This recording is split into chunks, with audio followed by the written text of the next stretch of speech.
What's up, gamers? Hi, Guardians, and hello, Internet. Welcome to another SloopGaming stream. Always happen to be here. Thank you very much for joining. Zero Hour Podcast, episode 19. Today is Friday, July 7th. Happy Bungie Day to everybody. And I'm very proud to welcome my very special guest, Earthbound Reaper. Before I bring Reaper on, I just want to make a couple announcements and also just say hello, thank you, and what's going on to the entire Reaper crew. Myself, SloopGaming, has recently joined Earthbound Reaper, who is not just a prolific Twitch streamer and content creator, he's also the head of the Reaper crew, which essentially, and he'll elaborate more on throughout the podcast, is a collective of streamers and content creators putting out various vibes in their own ways and fashions. And it's just a really awesome community. And I'm very happy to be part of that moving forward here in the month of July throughout the remainder of 2023 and beyond. So thank you very much, Earthbound, for the invite. Coincidentally, Earthbound Reaper is also my mod for my content as well, and we were kind of joking pre-show, like he's actually modding and being a guest at the same time. But I definitely want him to focus more on being a guest, just chill out and relax, have a conversation. So without further ado, let me introduce the man, the myth, the legend, the OG himself, Earthbound Reaper. How you doing, brother? What's up, nerds? And we've moved our shit show to your collective now. So, so what's going on, man? You know, coming off being sick, coming off the 4th of July. Happy birthday, America. You know, I was totally freaked out about doing this. Excited about it, but you know, I've never done anything like this, so this is going to be exciting for me. You never been on a podcast before? Never been on a podcast, never been interviewed for anything, even with, 10 years active duty service, never been interviewed for anything. Nobody cares about, little old Reaper over here. So, it's new, it's entertaining, it's exciting. We're doing good. We're doing good. Good. Well, I care about you, the viewers care about you, and, the Twitch community and content creating and streaming community cares about you. So that's why We're all here today. That's why you're the featured guest. In our conversations off camera, you've had a lot to say ever since I've met you. Just a lot of cool points, a lot of positive vibing. So this is just an opportunity for the viewers and everyone out there to get a better understanding of who you are and what type of impact you have had and what you're looking to do in the streaming and content community moving forward. So why don't we just start? Why don't you just tell me a little bit about yourself, who you are, what you stream, what your focus is on now, how long you've been streaming for, along those lines. Just give us an idea of who the OG Reaper is himself. Yeah. So I mean, before streaming this last year, we spent, me and my wife, who's in the chat today, spent about 10 years active duty at Fort Bragg. Okay. Multiple deployments, and did all of our stuff there. I've been a gamer my whole life. But with the military, it's inconsistent timing. So I tried to stream, but you can't be consistent doing it. Right. So it was kind of just something that was interesting. And then we got out, couldn't really find anything to settle in on and do. Just the way my mind works, it didn't collaborate with the rest of the workforce, people that I would end up having to work for or do things for. So we took a look at, streaming, started streaming around the same time as you, I want to say. Okay. I started in February of this year. Yeah. And I think I started right about that time. It was like January, February timeframe is when we started up. Okay. I don't know. I fell in love with it pretty much right away. I enjoy it. If I could stream all day, every day, I would. You know what I mean? If I could do content creating it all day, every day, I would. But I have 2 kids and a wife, so you got to make time for everything else in your life too. You can't just focus on that. Yeah. You got to take care of the important things in life. But yeah, no, that's we started it. I fell in love with it. I've been doing it this whole time since then. I've been pretty consistent. The scheduling has changed and varied until we found that niche, when we wanted to stream. We pretty much stream anything, honestly. It doesn't really matter. It's more about the content than it is about the actual game we're playing and enjoying what we're playing. So it kind of flips around, moves around between, at first it was like, Destiny? We were doing a lot of Destiny. Some stuff on the side. We played War Thunder, things like that. And then kind of lately, we've taken a break from Destiny. And the community ended up buying me Call of Duty. So now I'm back in that. And now we're going to bring all that hate back from forever ago. And the struggle and fighting that comes with that freaking game. But we love it. Besides that, yeah, I'm, just another normal guy streaming, Okay. But Well, I think you're more than normal. I think you're special, right? Just based on our conversations, and I think that's going to come out more clearly and more brightly as the podcast develops. But let me say this: so you and I started our content creating journey similar time, January, February of this year. yeah. So I'm just, for those that are up and coming streamers, right? Members of the Reaper crew, others that might be watching this live or watching the VOD after the show. What are some of, how has the experience been as being a full-time streamer and content creator? Has it met the expectations you had going into it? Has things changed? Tell us a little bit about that. So coming into it, I didn't really know what to expect, to be honest with you. I kind of just followed what Twitch kind of suggested you to do to move forward in being a successful channel. Yeah. So we did. We focused on being consistent with the games we were playing, focusing on specifically the Twitch channel without moving out to anything else like TikTok and YouTube and everything else, and Twitter. We focused on the channel first. Until we got that sub button. Once we get to that mark, that's when we knew we had a group of people that were going to be there consistently to watch the content. So then I could branch out and start, putting myself out there further to bring more people to the community.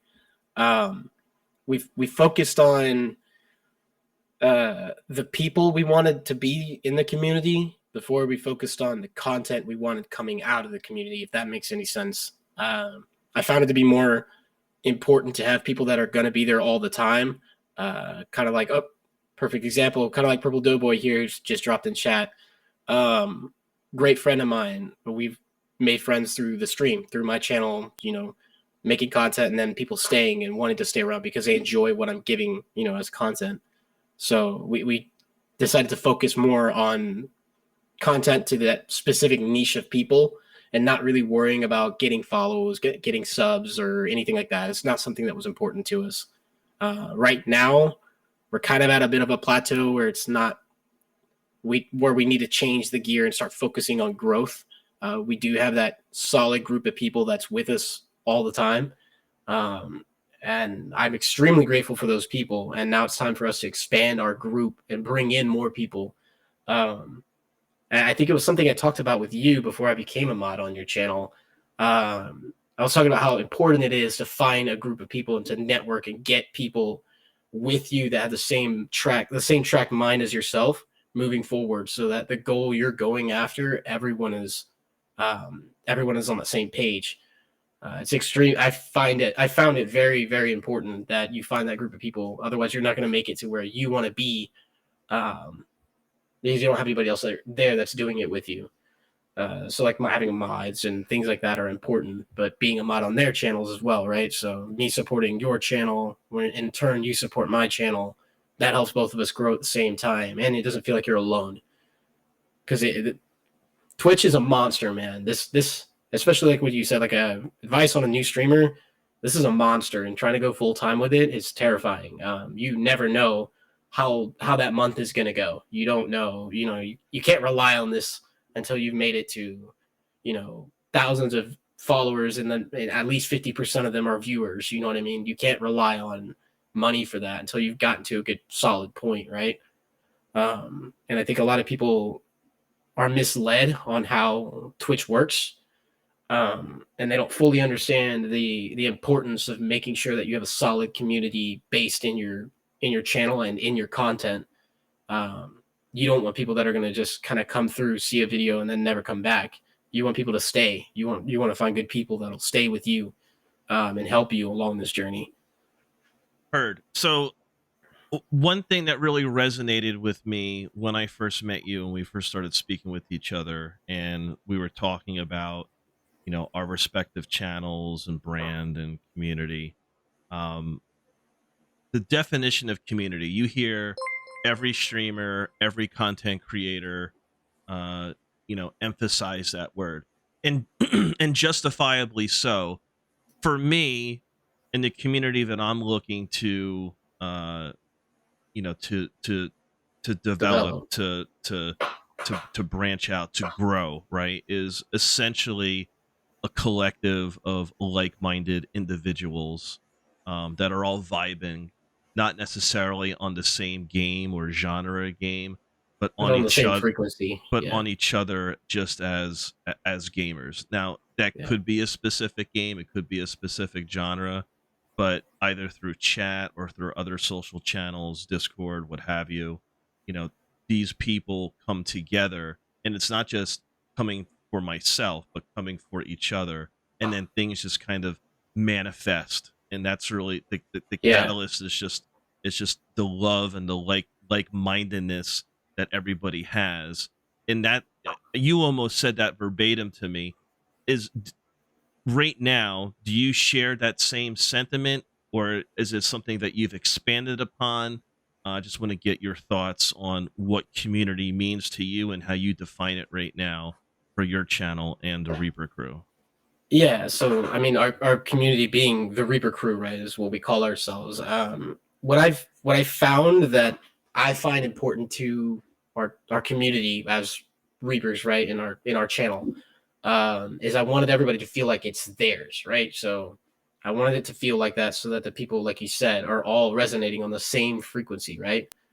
And it's the same type of gamers throughout the whole community. So if you get on Discord and you're like, I just want to hang out with somebody in the community, and there's like 1,000 people or 10 people, it doesn't matter. You're going to get the same quality of person. It's going to be the same person that you can be a friend with and enjoy a game and enjoy content from whatever game it is. Like, be it Destiny is a good example. You're going to go into a game with somebody that you don't know, but you're in the same community, so you trust that they're going to be, a good partner to have on that journey, like, or whatever it is you're doing, strikes or whatever.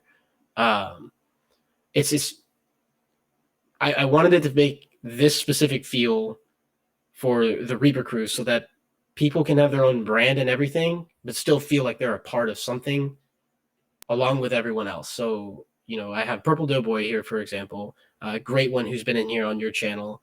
A couple people that are all different streamers and content creators, and they create their own kind of style of content and everything, but they're all Reapers. You know what I mean? We're all together on this journey, it's kind of why, like, even our merch and stuff like that doesn't have my gamer tag.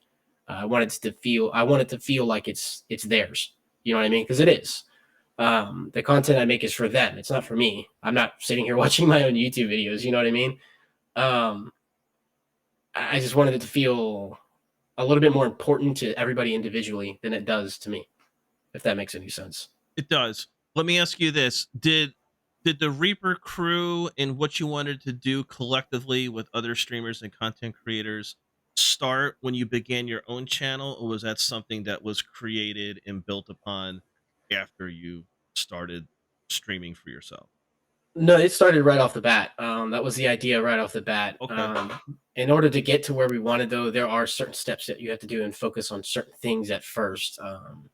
I was definitely oh, your face is blocked by the Bungie sub bounties and stuff like that on the side.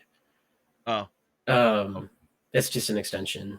But no, yeah, I started off with this idea automatically. I spoke with my wife for a bit about it, because I watch other streamers, and I noticed a lot of other channels, and even the channels I enjoy. It's it's about the streamer, right? And the streamer's content. And I was like, well, a good idea would be to do something that isn't me, but is everyone, a collective, right? Almost like a hive mind, right? Everybody's doing the same kind of idea, has the same idea and the same purpose and everything else, so that I don't feel like, you know, I'm like this. I don't know how to put it the right way. I just didn't want, I don't know. I wanted everybody else to be a part of what I'm doing, and rather than it be everybody else pushing me to be, you know, this big time streamer or anything like that. I wanted it to feel like I have a community of people with the same idea and the same mindset and doing their thing at the same time. You know what I mean? Trying to be a part of something that's bigger than yourself. Yes, exactly. There you go. That was the idea behind it. Almost right off the start, yeah. Okay. So tell me more about the Reaper crew. How many content creators, how many streamers do you have? What type of games, genres do they play? Can you be a little bit more specific along those? On the people, on the actual crew. So the Reaper crew is a community name. And within it we have, I want to say, about 15 or 20 different streamers and just different content creators. I know there's a couple people in there that don't completely stream. They do YouTube or other things on the side. And they're all good people. But yeah, there's like 15 or 20 different people that are in the community that do that specifically. A lot of the majority of the rest of the people that are in the community don't stream. They're just there for the content from us, and they jump between everyone in the channel. So, you know, I might have a good portion of them on my stream, and I'll see somebody go live and in our community, and I'll tell them, hey, this person's live, and I'll lose a couple people to go to that channel, or we'll just raid entirely over there to go hang with that person, which helps his channel, right? Which is at the end of the day is the full goal, right? I could care less if I have one person in my channel or 1,000 people in my channel as viewers, right? So I want everybody that's in my crew and everybody in my community to feel like they can be successful on their own light, right? Excellent. What is the vision? You talked about what the Reaper crew is, what the premise of it was for you setting it up. Like, it's basically running parallel with your own personal pursuits as a streamer, as a content creator. Where do you see the Reaper crew a year from now? I would like to see a much larger community even within the Discord that's active. I would like to see everybody that streams alongside me right around the same amount of viewers I have, and it all be people that are engaged in the chat. That's one of my big focuses when I'm streaming, is pushing for activity in the chat. I want people to feel like they're a part of what we're doing, or part of the content. I encourage people to get in the VC and hang out with me while I'm streaming to play the games that we're playing. I would like to see many more people. So would every streamer, right? Of course. We would all like to have a larger viewer count. But I want those viewers, whatever that viewer count is in a year, I want that to be the amount of people that are actually and actively a part of the community.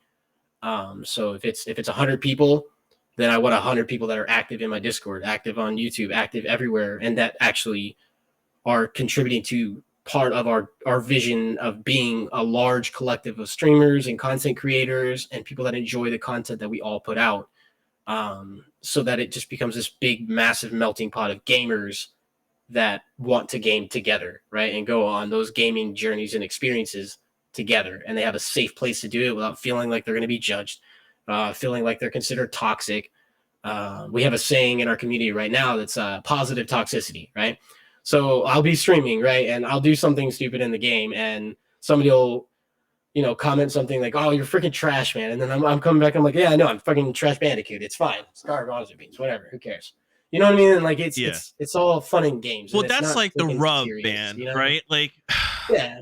Like, how do I say this? It's like, I don't think any true gamer out there is like Mr. and Mrs. Goody fucking Two Shoes. Like, everybody has a fucking edge to them. I certainly have an edge, right? Everybody like, does, everyone gets aggravated. Everyone Yeah, everyone vents, everyone gets frustrated, but like it's looked down on by other gamers, and like that's the thing is like I didn't want that in my community, so I made it like a judgment free zone. but I there's a mean, way to go about it. honestly, yeah, I'm not saying like, the individual out there that's throwing up like double fuck yous and like, yeah, that's not it. like Yeah, using that's like extent like derogatory language and just going yeah. over the top and like There's a way to that's be that's the bad positively shit. That's toxic, the right? evil side. Yeah, That's the dark real side, toxicity is right? something we don't deal with, Right? and people will shut that down real quick in my community, and that's something that I was hoping for was to have people in the community that are willing to be like, hey,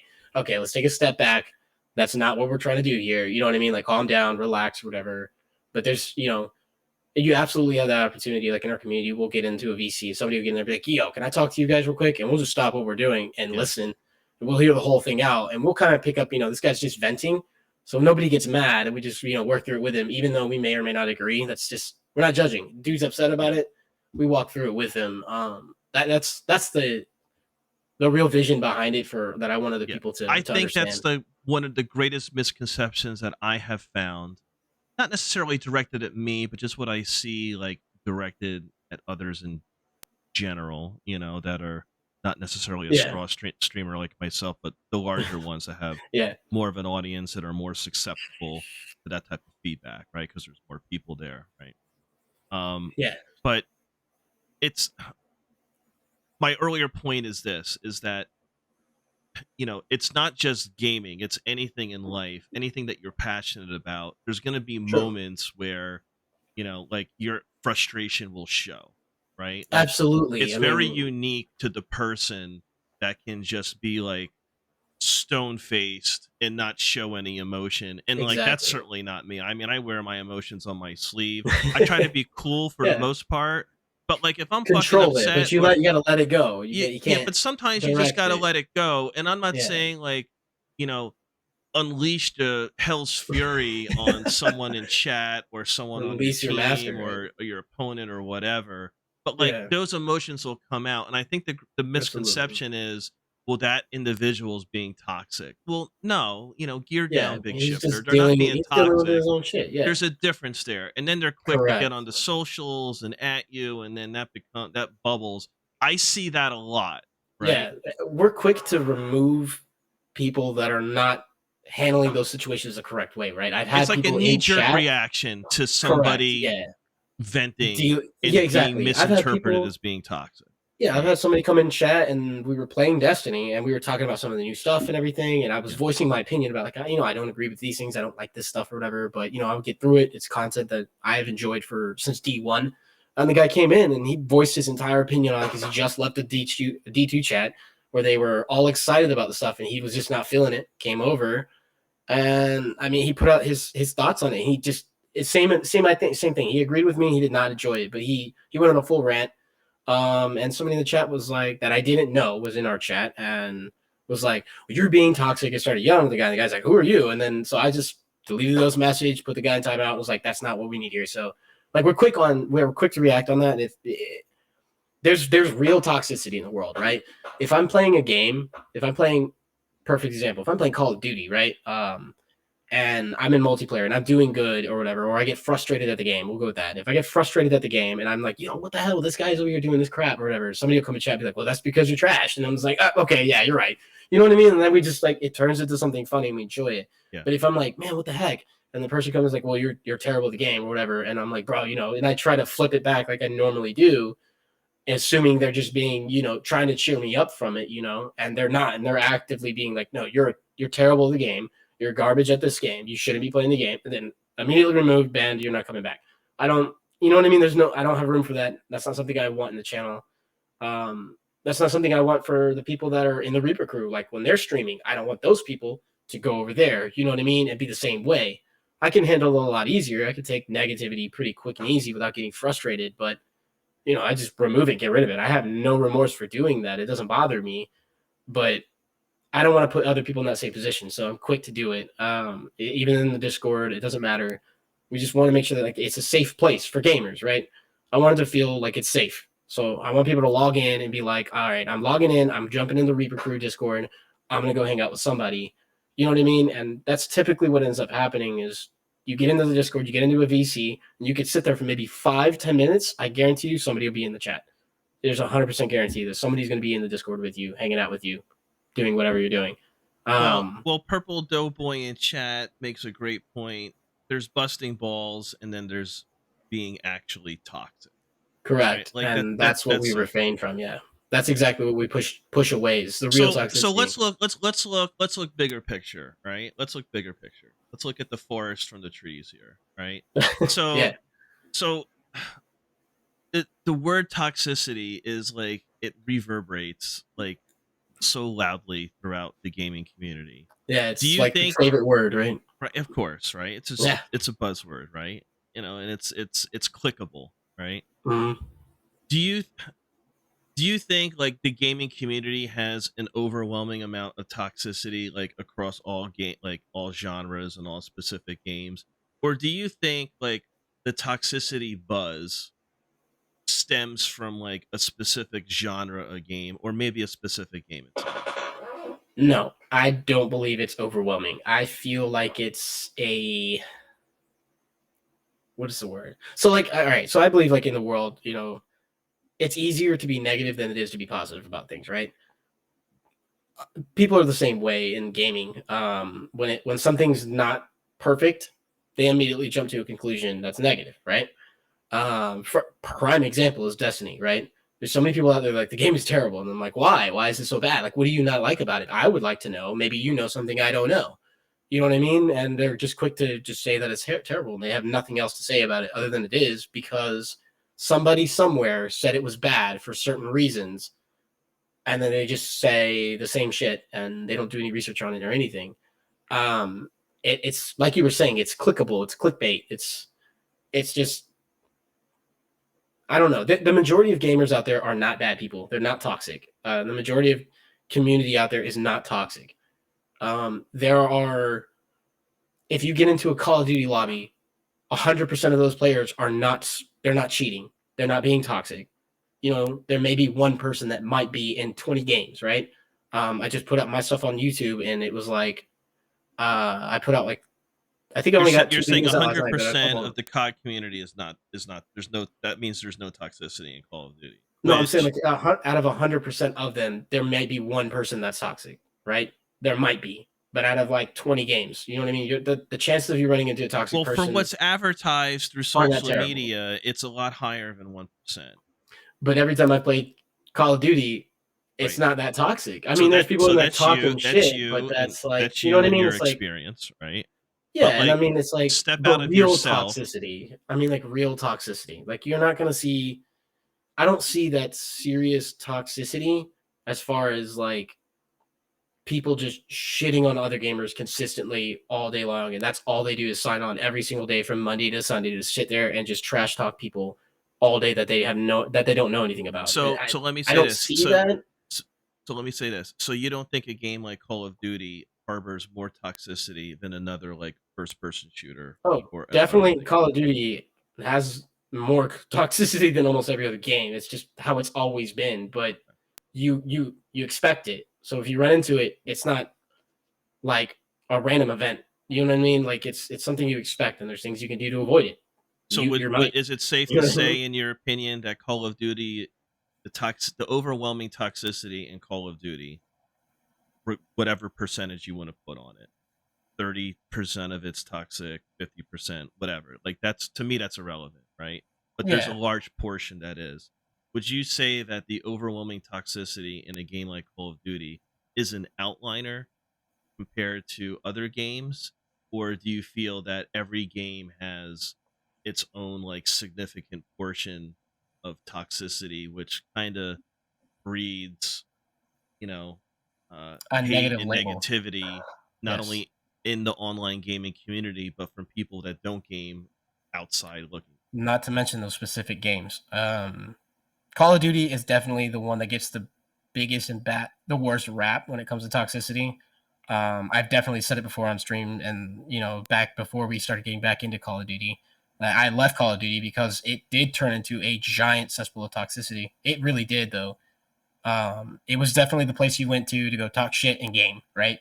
Which that's toxic, but it's not people just being bad. That's just the way it went. You got into a voice chat and there's like 30 people in there and everyone's screaming and yelling at each other, and that's just how it was, and it was hilarious, and everybody did it anyways, and it was just how it was. If you didn't want to hear it, you can mute your mic and you can mute chat, and then you never hear it and you just play the game. It's the same thing with Destiny, right? Destiny has that rap where there's certain clans and stuff that people just don't mess with at all because they're toxic when they're doing PvE or when they're doing PvP. You know what I mean? And they're like, oh, they're just toxic people. They're just toxic this, toxic that. And I'm like, well, what is toxic? What do you mean by toxic? Are they, just yelling at you the whole time, or like, are they messing with your account? Are they attacking you? You know what I mean? There's what do you define as toxic? And everybody kind of defines that differently, I think, for themselves. I see toxicity in gaming more for me as people that are willing to basically just cheat, right? Like hacking into a game, right? To make yourself the best player that could in the world. That's toxic to me. Or playing a game, creating a clan or community like in Destiny, where all you do is go to PvP, shit talk and go sideways and down people that are playing the game, right? And for no reason other than because you enjoy putting somebody else down, bullying, right? That's toxic. You know what I mean? I don't enjoy that kind of stuff, and you know what I mean? And there's, like I said, there's means of dealing with those situations, right? Mute chat. When I play Destiny, if I play PvP, I don't have the chat on and I don't have my mic turned on for the group. I'm using my Discord and that's it. I don't like having to run into that kind of player, right? So I do that, you know what I mean? So I don't see as much toxicity because I don't allow it to be in front of me, right? But as far as like cheating goes, that's one of the biggest things. That was one of the big reasons I left Call of Duty, was because there were dudes flying around the map with unicorn looking like a unicorn with freaking rainbows coming out of their ass, right? And I'm like, this is insane. You know what I mean? Or like spawning in and firing their sniper rifle in any random direction and headshotting the entire team. It's just like, dude, come on. You know what I mean? That's toxic. You're breaking the game. You're taking away from the actual competitiveness of the game. You know what I mean? And you're creating a place where gamers aren't safe to progress, be competitive, succeed in the game. You know what I mean? And receive that reward for being good at the game. That's toxic. You know what I mean? And it's something that breeds because it's easy. It's easy to fucking do that. It's easy to break into that shit and everything, and then everybody can be a hacker. And then it's like that's what's the point of playing the game? You know what I mean? So cheating and exploiting, you consider that basically like an offshoot of being toxic?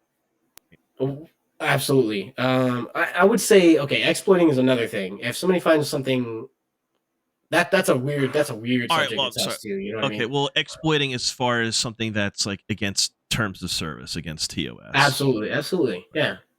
You're just creating a negative environment for gamers. You know what I mean? Every time you get on. It's the people that do that as like their job. You know what I mean? It feels like they do that as a job. Like they log in every day and that's what they do. That's just not, that's toxic. That's not okay. So how does the average gamer, much less full-time streamer, content creator, combat toxicity? So you mean as far as like how do the games combat it? How does the average gamer, much less a streamer or content creator, how do you combat toxicity? How do you deal with it? Like I was saying before, mute your chat, turn that off, and play the game. If you're playing with friends, there's just this great thing called Discord. You're in your own VCs with your own friends and everything. You play the game and enjoy what you're doing and stuff without having to hear these, people sitting in their mom's basement that are yelling at you and everything because they don't have anything better to do and they don't have friends in real life. You know what I mean? As far as the verbal or written toxicity, you're saying just turn that off. Yeah, just turn it off. I mean, or if you have it turned on and you hear that negative toxicity and everything, just don't bite it, because the minute you bite is when it actually gets toxic. Because now they have somebody that it's like a fish biting on a hook, right? As soon as they got it, they're gonna reel it in. Just let it go, mute the mic, go to the next game, unmute your mic, and you're fine. Just don't let it sit in front of you. I never have an in-game chat going. I do for like BattleBit. It's a newer game.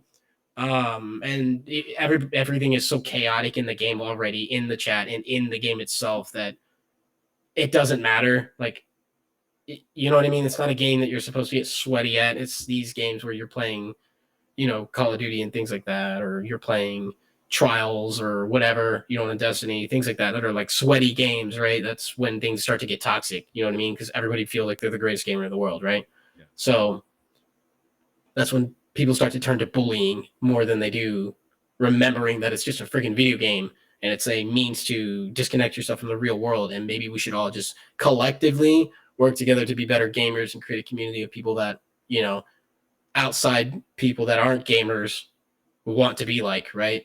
I mean, I think that's what we all strive for. I Yeah. also think, in saying that, like, personally, I think it's idealistic, but it's a noble ideal. Like, obviously, correct. we all want to It's not going to strive. work out. We all want to Can't make strive money. for that, utopian gaming experience where there's no toxicity Yeah. and what have you, right? Like, so, like, I think, like, the person with a fucking brain cell in their head can acknowledge that and Of try course. and make it happen every session, right? Like, Yeah, that's the yes. goal. I think is like you said, everybody has that same goal. Right. But that's definitely something we're striving for within our So, own like, community. listen, so hear me out, man. So I'm all about, like, tuning people out and shutting them off and not responding, right? Like, that's a zero Yeah. tolerance, right?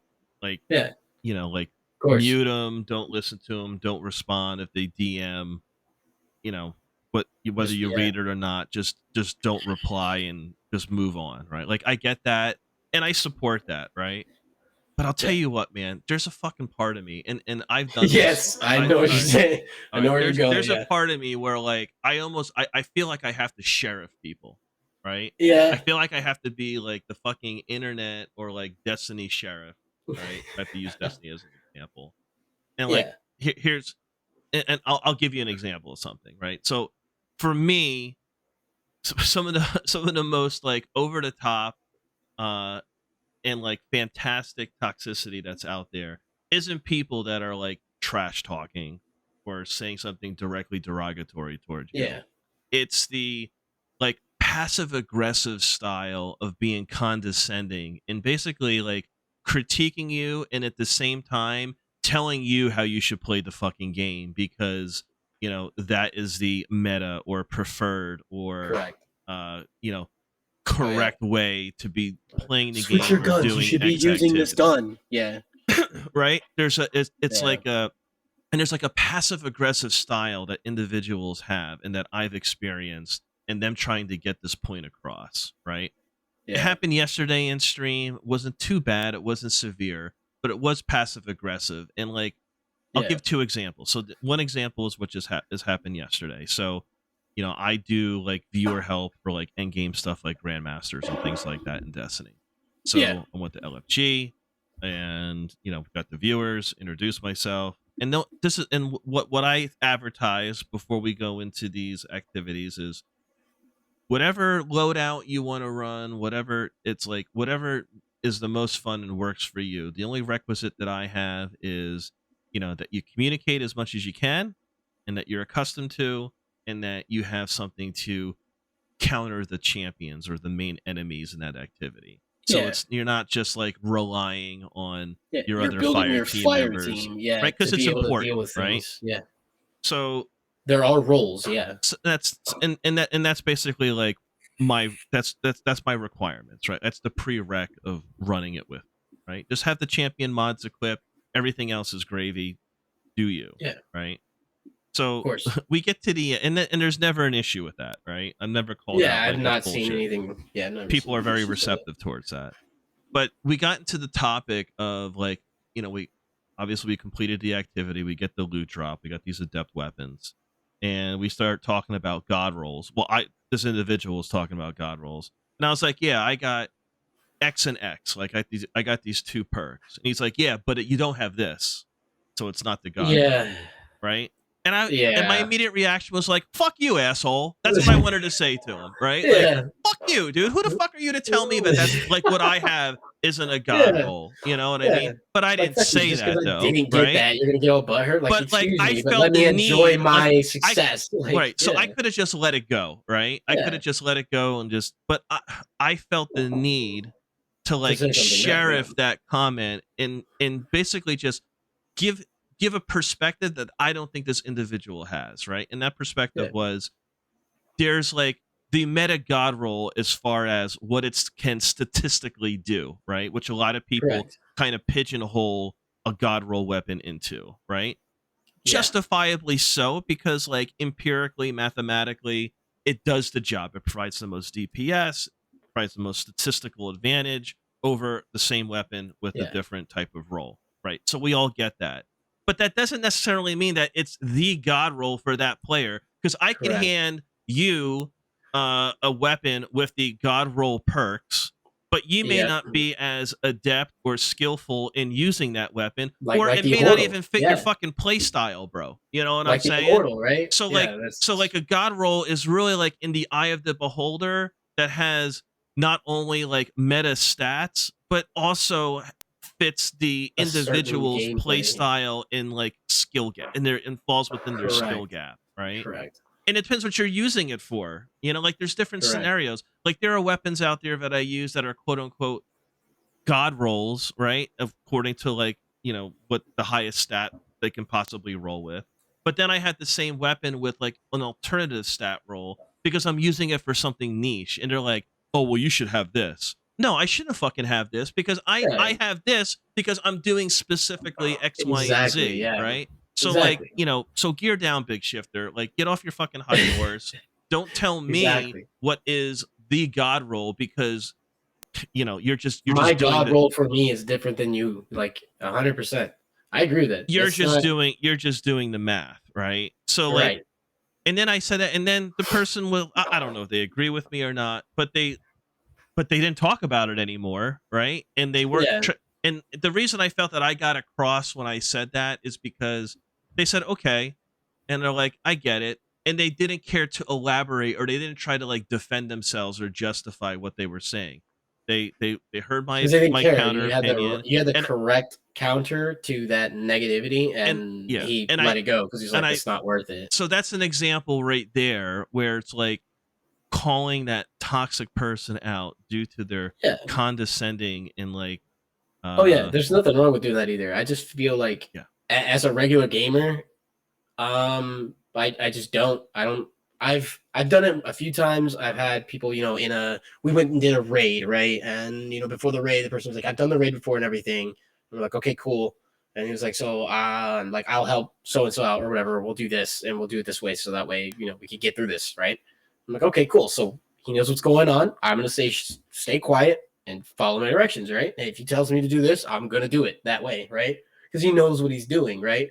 And I was just, explicit about like, okay, well, this is how I play. This is what I do. So I don't really want to divert from that. And they're like, well, you're going to need to switch your character. I was like, well, then I'm not doing it. You know what I mean? And I immediately just like, was like, all right, cool. And I just let the fire team, and I was like, I'll go find somebody else to do it with. Cause I'm not going to change how I enjoy playing the game. Right. And change all of everything I have set up and everything, the way I play it, even though I've done raids before, I've done all this stuff before and never had an issue with it. Right. I'm not going to change it to do it your way, because then I'm not going to enjoy it, right? And I know it wasn't being rude. I was just like, all right, cool, that's fine. I'll catch you guys later, whatever. It's no big deal. So I left. I ended up getting DM'd by one of those guys, and they were like real butthurt about it and everything. And then I found a whole other community of people over on Discord that's all they do is Sherpa raids, and they're like, play how you want to play. We'll just tell you where to be based on how you play, so that way you're effective and you don't feel like you're being dragged. You know what I mean? And that's what they do. And I'm like, why couldn't they just been like that? You know what I mean? Like, I know how the raid works. So if this is how you play, you're going to do this instead while I do this thing. You know what I mean? And just play the game. But I don't like to contest or get into it, because then I'm just feeding into it. And I don't agree with that. If you know what I mean? I mean, in the first place, like, if you don't have anything nice to say, you shouldn't have said anything at all. The guy definitely should have talked shit about anything you got as a drop. I mean, if you were happy about it, he should have been like, hell yeah, fuck yeah, dude. all right, you know what? Like, let's do that shit again. See if you can get a better drop. You know what I mean? And then you would have been like, what do you mean a better drop? You'd have been like, well, if you can get those two things plus this, that thing's gonna be insane. Then you'd be like, oh shit, okay, cool. And then you'd be like, well, this is still good, right? And yeah, of course that's good. You know what I mean? But we could try to get you a better one. There's nothing that's not toxic. That's not being hateful or anything. That's being, he's staying on that same level of hype as you. But at the same time, like he's, encouraging you to, Yeah, to I mean, get I'm better just using shit. that as like a small example, Of just to course. kind of like, demonstrate how someone can be like passive aggressive but and condescending at the same time, and that's Yeah. like a level of toxicity. But like another thing that That's the really like common thing burns you my see. ass Yeah. with the passive aggressiveness is how you'll meet somebody online and you'll be, doing a certain activity, and it's like for example, like when I do my runs, I'm very specific in my looking for a group in my LFG posts as to what I'm doing, right? Like I'll Yeah. list the activity, I'll say I'm here to help you in capital letters, and I'll say have a mic please, right? Like I'm clearly and Oh, yeah. I was there concisely last night with that. Yeah. communicating, right? Like What you we kind of need. Yeah. discuss it, right? Right. So it's like And the dude have didn't mic have a mic. Yeah. please, right? And then the Yeah. person that joins doesn't have a Doesn't have a microphone, mic. Yeah. And it's just like, right? okay, well, you can't do this Okay, with us. I'm not going to be an asshole. You could very well like not have a mic, right? You could Yeah. maybe not be able to afford a mic. Maybe your mic broke. Yeah. Maybe your dog ate your mic. Well, Whatever the case. insert fucking excuse or reason, right? But Totally that fine. doesn't excuse you from not being able to read, right? Correct. And join a post that specifically is stating have a mic please, right? Correct. Have mic please, right? That's a huge thing too, man. Is like if you put out a specific order, right? Or not order like as a command, but like order as like a request. Like if you put out a specific request, like I need a hunter to run void with a mic, and a dude jumps in there and he's a titan running arc with no mic.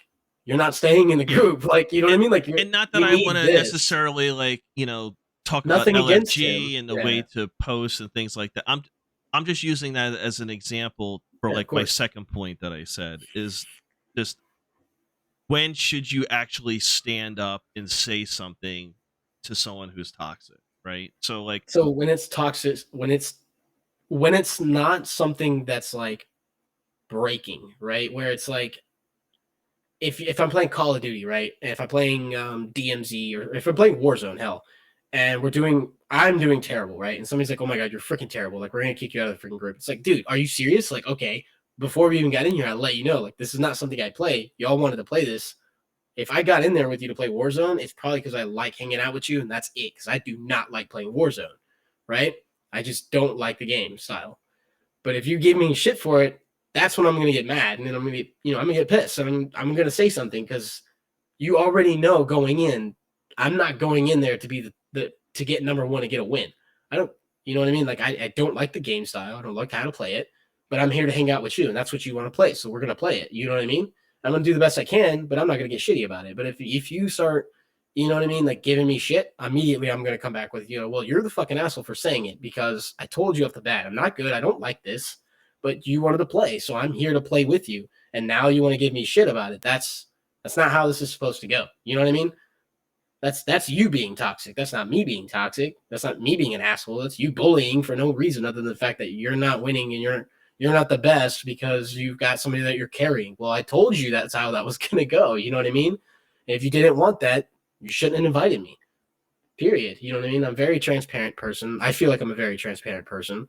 I mean, even when I came and joined you on Destiny, that the one time I hopped in there with you because you were like doing it on your own, you're like, man, I kind of need somebody to come in here with me. And I was like, all right, I'll be there in a minute. Send me your stuff. I'm running a hunter. I'm running void. Is that okay? And you're like, yeah, it's totally fine. So I ran it with you, but there was times where you're like, hey, do this instead. So I did it instead to assist you because I'm there for you.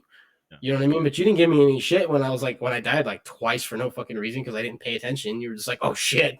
You know what I mean? We turned it into we were gaming. We were enjoying the game. It didn't matter.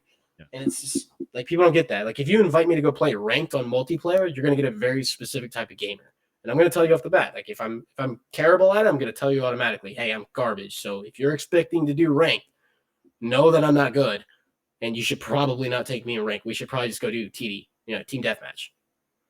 Or if I you know what just I mean.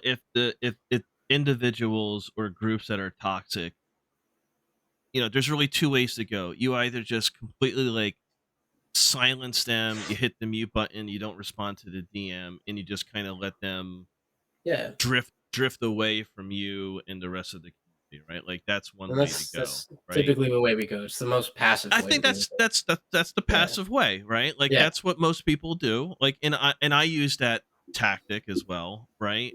But at the same time, it's like if I feel that somebody is being like passive aggressive, then you should and say something. Yeah, 100%. I'll give them like once or two passes, right? But Give if them the it's like benefit of the doubt at but if like the first, but then individual is like saying something and acting in a way that's just like repetitively annoying and condescending and like yeah, you got to say in something. that Yeah, passive aggressive fashion, then you know what? I'm not just gonna like silently kick them off the fire team or remove myself. I'm gonna make a fucking point to tell them exactly what's on my mind and and what they're doing. why Yeah, and how they're basically representing themselves as like everything that's wrong with the game. Like yeah, I'm gonna let them know, because if you don't let that person, that individual, that group know in that moment, like even if they might laugh with you, the fact that you're explaining to them, if multiple it's people the opportunity to are change. telling Yeah, this person the same thing over and yeah, over and over again, you would hope at some point that they would be like, you know what, I am being an asshole, I am yeah. being That's fair. condescending, That's fair. I should do something, right? But I if you just just like, don't say anything, like, yes, like just getting, I know, just yeah. getting kicked or removing yourself It's sends not a enough. message, It but it doesn't doesn't help them. yeah, it No. doesn't send a message as impactful as you actually speaking directly towards them, And right? I can agree with that. But knowing the kind of person I am, if I do get in somebody's ass, I would be at the same level of fucking aggression, right? I'm not gonna be calm and relaxed and be like, hey, so let's not say that because that's not how we do things. I'm gonna get in your ass, and that's Yeah. not okay. So I don't go that route. And on the flip side of that, at the same time, and I agree with what you're saying. I 100% agree. And I'm glad that there are people like you that are out there that do that. But these people that are doing this shit, it's not their first fucking time hearing about it. It's not the first time they've done it. And it's not the first. You're not the first person to tell them. And yeah, they might change for the rest of that fire mission, but then they get another fire mission and they're the same fucking person. I've had people in my Discord VC and they're a certain way. They act a certain way, and I'm like, I'm not cool with that shit. And I, said something, or somebody in that Discord has said something to them, and they were quiet. They apologized, and then we moved on to play the game. And the guy who was just another player in the game and only spoke when he needed to do whatever he was doing. And then the very next day, I get in there, and that dude's back in there talking shit and being an asshole. And I'm like, there's no point. If I just remove you, you're not a problem anymore. I don't have to worry about it because I'm not here. I'm not here to be your dad. I'm not here to fucking sit there and change the world. I am just Earthbound Reaper. I am nobody else. It's not my job to change people, and I'm a big time believer in the majority of people in the world don't really change, and I've seen plenty of I've had plenty of experience with people in the world that for the most part people don't really change. It takes a lot. It takes something drastic for someone to change, right? And I'm not going to turn around every time I play a game to make a change, right? That's just not. It's not worth it when there are so many people out there that don't need to change, that are good people, and they have a hard time finding that community of people that are like them because it's always that way. There's always these negative people and everything like that. So if I can be in a place where I can create a community, like the Reaper crew that doesn't have that at all, we don't tolerate it at all. Those people that stay there and they keep coming back to it know, and they feel safe to come back because they're not worried about like, oh well, guess what, freaking Big Dick 21 is sitting over here and he's live, or he's green, he's got a green circle next to his name in Discord, so he's in here, or he's in a VC, so I'm not getting on, like, because I don't like that guy. You don't have that. There's, you know what I mean? We don't have that negative side of it. We just get rid of it. There's no need for it. It breeds what toxicity really means. It breeds it becomes toxic to have that in there, right? It becomes a parasite, right? And it spreads fast, And I don't want any of that at all. So even when we're shit talking in VC and everything, everybody's talking shit. Everybody is having a good time. And if somebody doesn't like something, like, yo, I didn't like that. All right, cool. Then everybody's like, look, listen, we were all just having fun in games. We understand you don't like it. We're sorry. That's our fault. Fuck that. So we just don't do that to that person anymore. It's not worth it. We like having that person around. So why would we be a dick or be, what we think is funny might not be funny to them. If it's not, then we don't do it to them. Yeah. You know what I mean? And I've had people in chat, and I've, like you said, I've said stuff too before to people in my chat, in stream, and they didn't like the way I was streaming. And I was like, okay, well, that's fine. This is the content we have here, but here's a list of 3 people right here for you to go watch, because that's the kind of style content that you're looking for. And they did. They went right over there, and somebody like Equilibrium, who's a huge supporter in our community, they went straight to her channel, loved it, came back to my channel the same day and was like, yo, Equilibrium's channel is amazing. Thank you so much. I followed and subscribed over there and stayed there. And anytime she would rate us and everything, he would come in and be like, hey, Reaper, again, thanks for helping me find this community home. And then he's like, but I'm out, because he doesn't like my content. And there's nothing wrong with that. And all I did was remove what he felt was toxic from me. I removed myself from his view and put him somewhere where he should have been, so that he doesn't have to, have that, be upset about anything. You know what I mean? And I don't have to deal with that back and forth with one person out of the 20 viewers that I might have, right? If there's 20 people watching my stream and 19 of them love the content and one doesn't, I'll send you somewhere where you'll love their content. I have no problem doing that. You know what I mean? My success isn't stemmed from having 1 million viewers. You know what I mean? It's stemmed from the 5 or 10 people that are constantly there, that enjoy what I'm having, because I'm only successful if I enjoy what I'm doing, right? Word. It's the same thing when it comes to like just regular gaming. There's no reason to be, and there she is right there, Equilibrium. Love you, honey. I hope everything's going okay with the move. But like, I hate that idea that I have to police someone else because I'm the bigger person. I'd rather be that person that doesn't deal with that shit and let him fucking go. It's not worth it. I don't need it here. And you're not worth my time. And you're obviously not worth my time if you're not worth, if it's not worth, you being here with me, right? So I'm not going to put forth effort into something that it's not going to, generate that community in a better way. You know what I mean? A high lag. Yeah. Well, listen, I mean, well said, Reaper.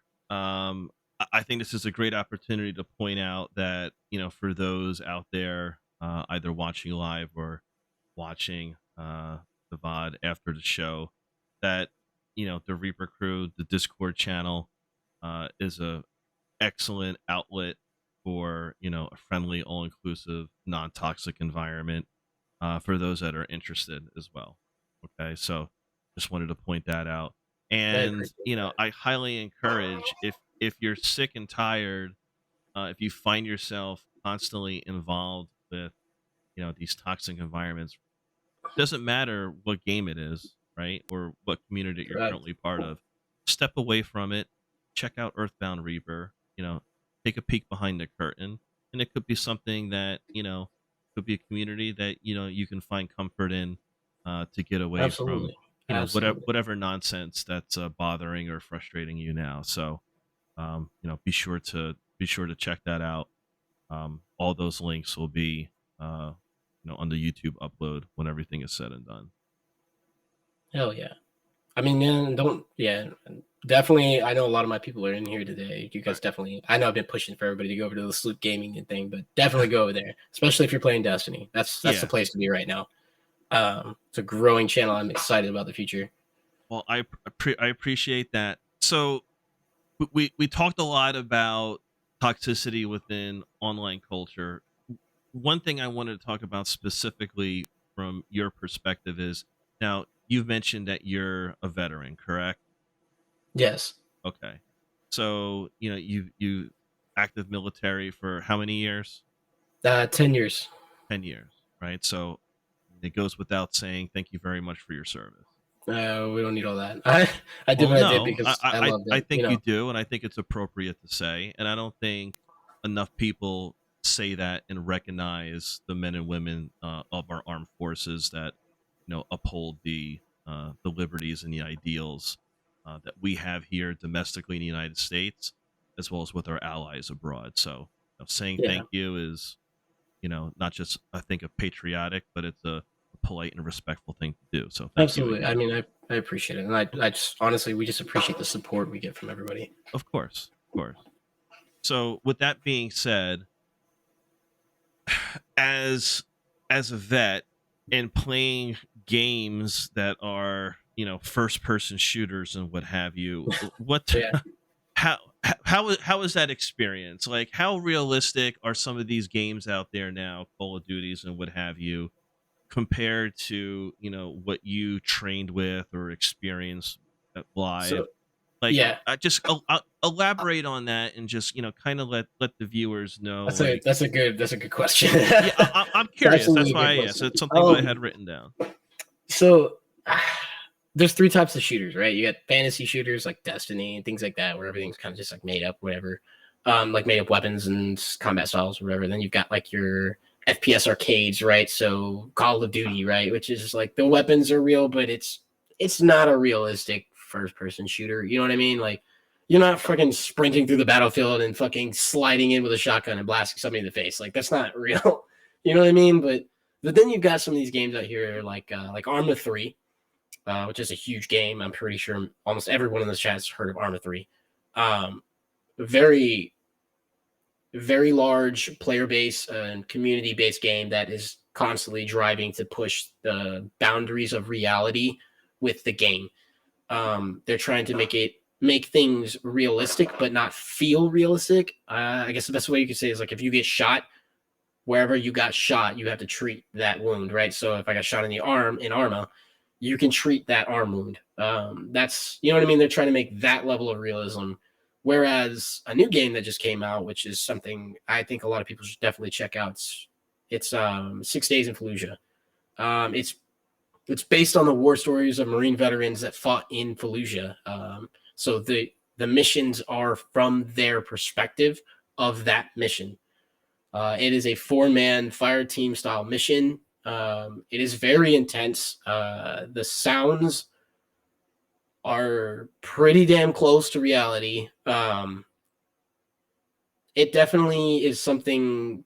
Experiencing it for the first time was a lot. I had to step away a couple of times. Everybody I was playing with, which a lot of the people in the Reaper community are either tied to the military or were active service for some form of DoD first responder, right? We all had to step away for a moment. I had a freaking RPG go flying past my face. The sounds, the way everything looked, it was realistic. They even added in um, an audio changer into the game, so if something fucking exploded next to you, right, your ears would like deafen and start ringing.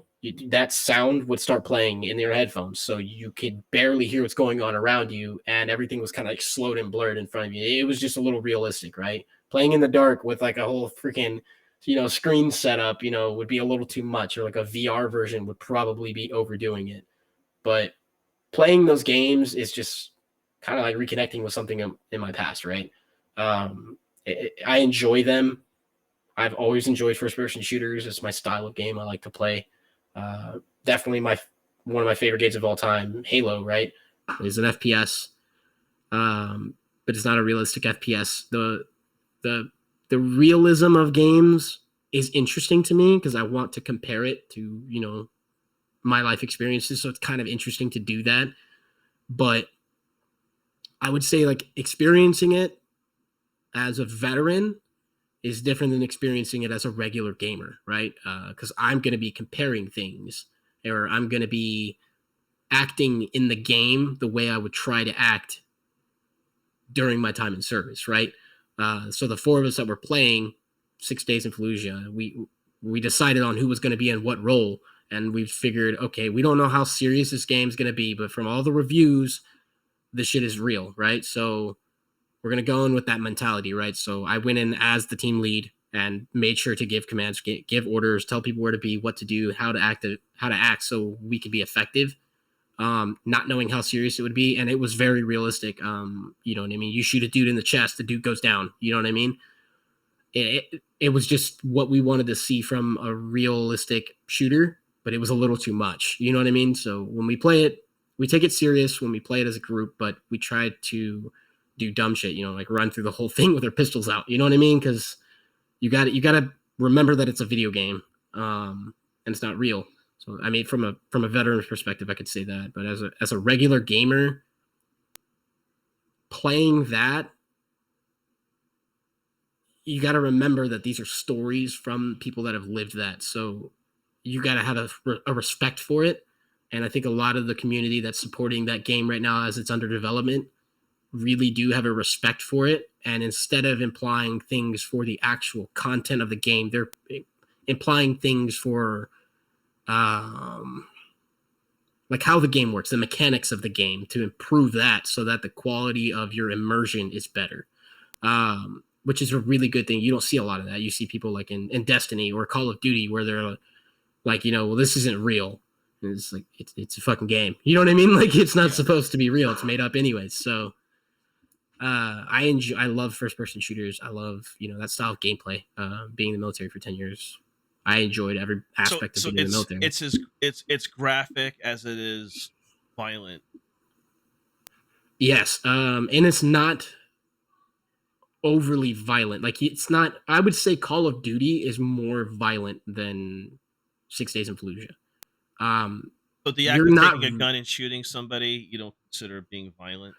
No, I mean the gameplay, right, is not as violent. And the reason I say that is if you're playing 6 Days in Fallujah, you know, you don't have a guy coming around the corner, you know what I mean, and you're blasting him in the face into pieces. Like, you're shooting a dude from, you know, 100 to 200 meters away, and you know, you might see a little bit of a spray or something like that, but it's not. His head's not exploding. You know what I mean? That's not how it goes. And the game is not excessively gory and graphic. It's not that way. They refrain from being that serious with it. Like, you don't blow a dude's leg off and there's like pieces hanging off, like Call of Duty World at War, right? It's not that aggressive. I feel like some games, like for example, old school Call of Duty World at War, right? The first one, that was excessively violent. There's, you know what I mean? Gears of War, extremely gory and graphic. I don't like those kind of games. It's just too much. You know, it's just too much for no reason. It's a fantasy game. Like, it shouldn't be that serious and that aggressive. Like, they shouldn't be focused on, you know, every single vein after a leg gets blown up and like how much blood's coming. Like, that's just too much for me. You know what I mean? Like, you shoot a dude, you get a little red tick mark on your screen and you see like a little bit of a red puff and then the guy falls down. Like, that's enough. You know what I mean? It's already violent enough. It's war. You're telling war stories and you're playing it from the first person perspective of that war story. That's already enough. That's violent enough. You know what I mean? Like, if my son was playing video games, right, and he was trying to decide between Destiny and Call of Duty, I would prefer him to play Destiny. You know what I mean? The content's better. And there's nothing against Call of Duty, but the content's better. The community is better. There's so many more options for you to play the game. Call of Duty is a one-track mind. You play it for the story, and once you're done with the story, you're doing PvP. That's it. So Destiny isn't that way. Destiny is you're building your own lore for your character through an entire gaming experience. So while you're experiencing the same content as everyone else, and I feel like that's just a better style of game. And even though, you know, Destiny can be pretty violent. You know what I mean? There can be some scene, especially when you're fighting Taken and those thralls are constantly spawning back in and they're just blowing it up. But it's right. So like the concept of like violence in gaming is interesting as it is impactful, because that's the that's the biggest critique against online gaming for the most part, right? Like that's where and I'm like not trying parents to critique on gaming. Yeah, I'm not trying to bridge into the socio-political sphere, right? But people that don't game, right, feel that the violence that is created and that is accessed while you're playing a character in a particular game, crosses over to IRL, and I get that. By association makes you more you're a violent person or yeah. could breed other violences. Like there's people try to make that correlation. Now I don't agree with that, I don't either. right? I don't agree with that. I I think think it'll if you're make you mature more enough to play a video game, you'll susceptible. be fine. I Yeah. think it'll make you more kind of, I don't know, I think the word we're looking more, for is I don't want to say numb, right? yeah, But if yeah, you not numb, but experience it, right? Like you're kind of, you're numb to it to an extent. But like if you play Call of Duty every day and then somebody dies in front of you, you're gonna freak the fuck out. You know what I mean? It's not gonna be you're not gonna be sensitized to it, you know what I mean? Or whatever the word is, right? Like yeah. desensitized. There you go. That's the word. I think there's a level of that as far as like having an attitude towards like violence. And stuff. The other side of it is like there's not just first person shooters out there either, and I think a lot of people forget about that. Like when I'm not gaming with people, that's why I didn't say yeah, first person shooters specifically. I just said yeah, games gaming that in general, yeah, and it's not just the actual act of shooting something, shooting a gun, right? yeah, Or stabbing somebody or whatever, right? yeah. Like, I mean, like I don't play GTA, right? Like I don't like GTA at all. I just don't care for it, and I see that as a violent game too. But very violent I don't game. see the purpose of playing a game where I'm a criminal. I just don't find that entertaining at all. But I mean, like if I'm not gaming with the homies, or if I'm not gaming with Reaper crew, I play things like Torque Drift, CarX Drift Racing online. I love cars, so I'm doing that, or I'm playing Session, which is an awesome game. You should definitely go check out. It's cheap. It's basically a skateboard simulator. It's a really good game. It's still in development, and you're skateboarding, right? Yeah. Like it's not. There's no violence and there's no blood in it. If you fall, your dude just turns into a ragdoll and he just kind of flips down or whatever, and you just get back up. No big deal. It's just like people that don't game don't understand the purpose of gaming, and I think that's the disconnect we have in the world from the world of gaming and the reality of what we live in. Right? Is the reason why we game is to get away from that world. So we game, right? And people don't realize that's what we're doing. It has nothing to do with the violence. We're not playing Call of Duty because I'm not playing Call of Duty because I was in the army for 10 years. So now I get out and I play only Call of Duty because, I'm a soldier all the time. Like, it's not the fucking case. Like, you know what I mean? Yeah. So like the point that I'm trying to make is, and I appreciate your feedback, is that a lot of times, you'll hear, these media outlets, video games, breed hatred and breed violence, and they're a catalyst for deviant behavior, right? Like you hear that, right? Like that's common speak, right? I think that's complete bullshit, right? Yes, right. I think it's an agenda. It's just it's right. There's an ulterior motive. There's an agenda. You want to use the industry as a scapegoat to not discuss other things, right? Not that we're going to go down that rabbit hole, but just like this podcast is focused around online gaming and gaming culture, right? So like that's out there, right? And it's constantly like rebuke, right? Like there's a lot of like not just from like individual gamers, but like the studios themselves are constantly like defending this inaccurate, like gross, misrepresented opinions from these talking heads, right? Like absolutely, that happens every day. Absolutely. But when I like, if it's like a friend or a family member or someone close to me and they don't game, right? And they're like, well, how can you sit there, for hours on day and like play a video game? I say to them, well, how can you sit there and watch, 6 hours of television? Yeah, like how do you sit there and watch 6 hours of what's that TV show that's going on right now?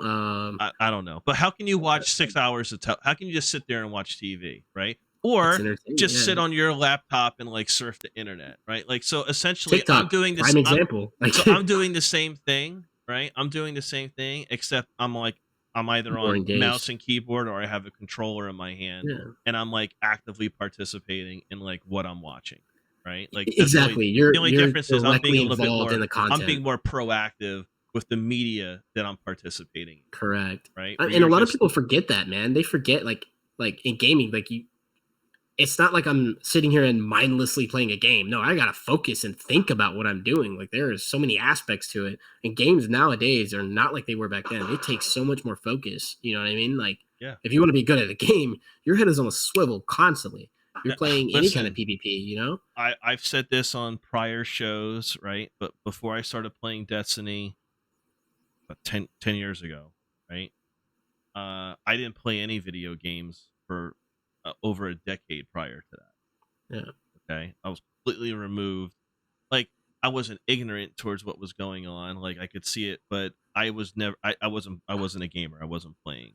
Yeah. And then when I came back, right, and I bought my. I think it was like the PS2 at the time, or PS. I think it was PS3, whatever it was. Yeah. And when I purchased that, and I played Destiny for the first time, it was everything that You I wanted had from a game. wanted video games to be. Not just Right. that video game, but like the In console, general, yeah. It's the just game you were waiting for. the Yeah. technology. It was things that I was dreaming of, like as a kid, for to happen in the future. You know, Exactly. and I'm like, I'm actually living in it now. This is Yeah, I awesome. know, right? It's insane. Yeah. This is definitely going to be a hobby of mine, right? Like the Absolutely. writing is on the wall, and you know, Yeah. the herald has appeared, and I'm Yeah. listening to it. You know what Yeah, I'm and saying? I'm gaming for my master now. Yeah. Gaming for my master. Yeah. But yeah, so the whole concept that video games, you know, breed violence and like toxicity to carry over into IRL. I think to it, I think it's all bullshit. But I also see like I put myself in other people's shoes, right? Like, oh, what's that Yeah. old saying? You know, what you got to walk a mile in someone else's shoes to really Yeah, get of their course. perspective, right? So Yeah. I step out of mine. I put others on. I try to see things through their lens, right? But Yeah. I'll never agree that, you know, it breeds violence, right? Yeah, I don't think it is either. I could- don't. I can see how it can kind of numb you. I can see how it could, Yeah. certain personality types, it could make you perhaps more aggressive in certain areas. I think that's more down to what type of person you are than just make a Yeah. blanket statement. I think what you bring from your day dictates the way you're gonna play that game. If you had a fucked up day and your boss was a dick all day and you can't say shit to your boss and you get on Call of Duty, you're gonna talk shit to every single person you can because you're getting that out of your head. But it's people you don't know and you don't care about, and it's not gonna be important anymore. No one's gonna remember it tomorrow. So I don't think the game has any direct reflection on who people are. I think how people are reflected in real life is what they bring to the game. You know what I mean? Like I've been trying to be transparent the whole time. We've been, streaming since February and be the same person I am offline that I am online. Like I've been really pushing to be that way. So you don't go in character at all or anything like that? No, I don't. You're not going to go the Dr. Disrespect route anytime soon? No. I do like Dr. Disrespect, but I'm not going to go fucking put on the shades and the wig and, grow, turn, do the whole turnaround thing and like pull the glasses off. You know what I mean? Like, yeah. You have no interest in doing that. No, I don't. Okay. I wanted to be me. You know what I mean? And Yeah. I mean, I'm enough already. You know what I mean? Yeah. I'm a character as it is. I don't need to make a new one and have to manage myself and someone else. Well, it's interesting that you bring that up, and kind of just rolling with the conversation here. So here, dig this. So when obviously you're the head of a collective of other streamers and content creators, right? So you have an eye for looking at how people present themselves, right? Would you say for the most part, all right? Would you say for the most, well, I didn't want to put words in your mouth. How would you say people come across, let's just use the platform on Twitch, right? Okay. It could be any social media, but let's just say Twitch. When you watch somebody that streams, right? Do you feel that they're really being like their true selves, or are they trying to be someone that's trying to sell a version of themselves, or are they trying to play up to whatever activity that they're doing? Like, is there Is there a difference? Do you see any of So, that?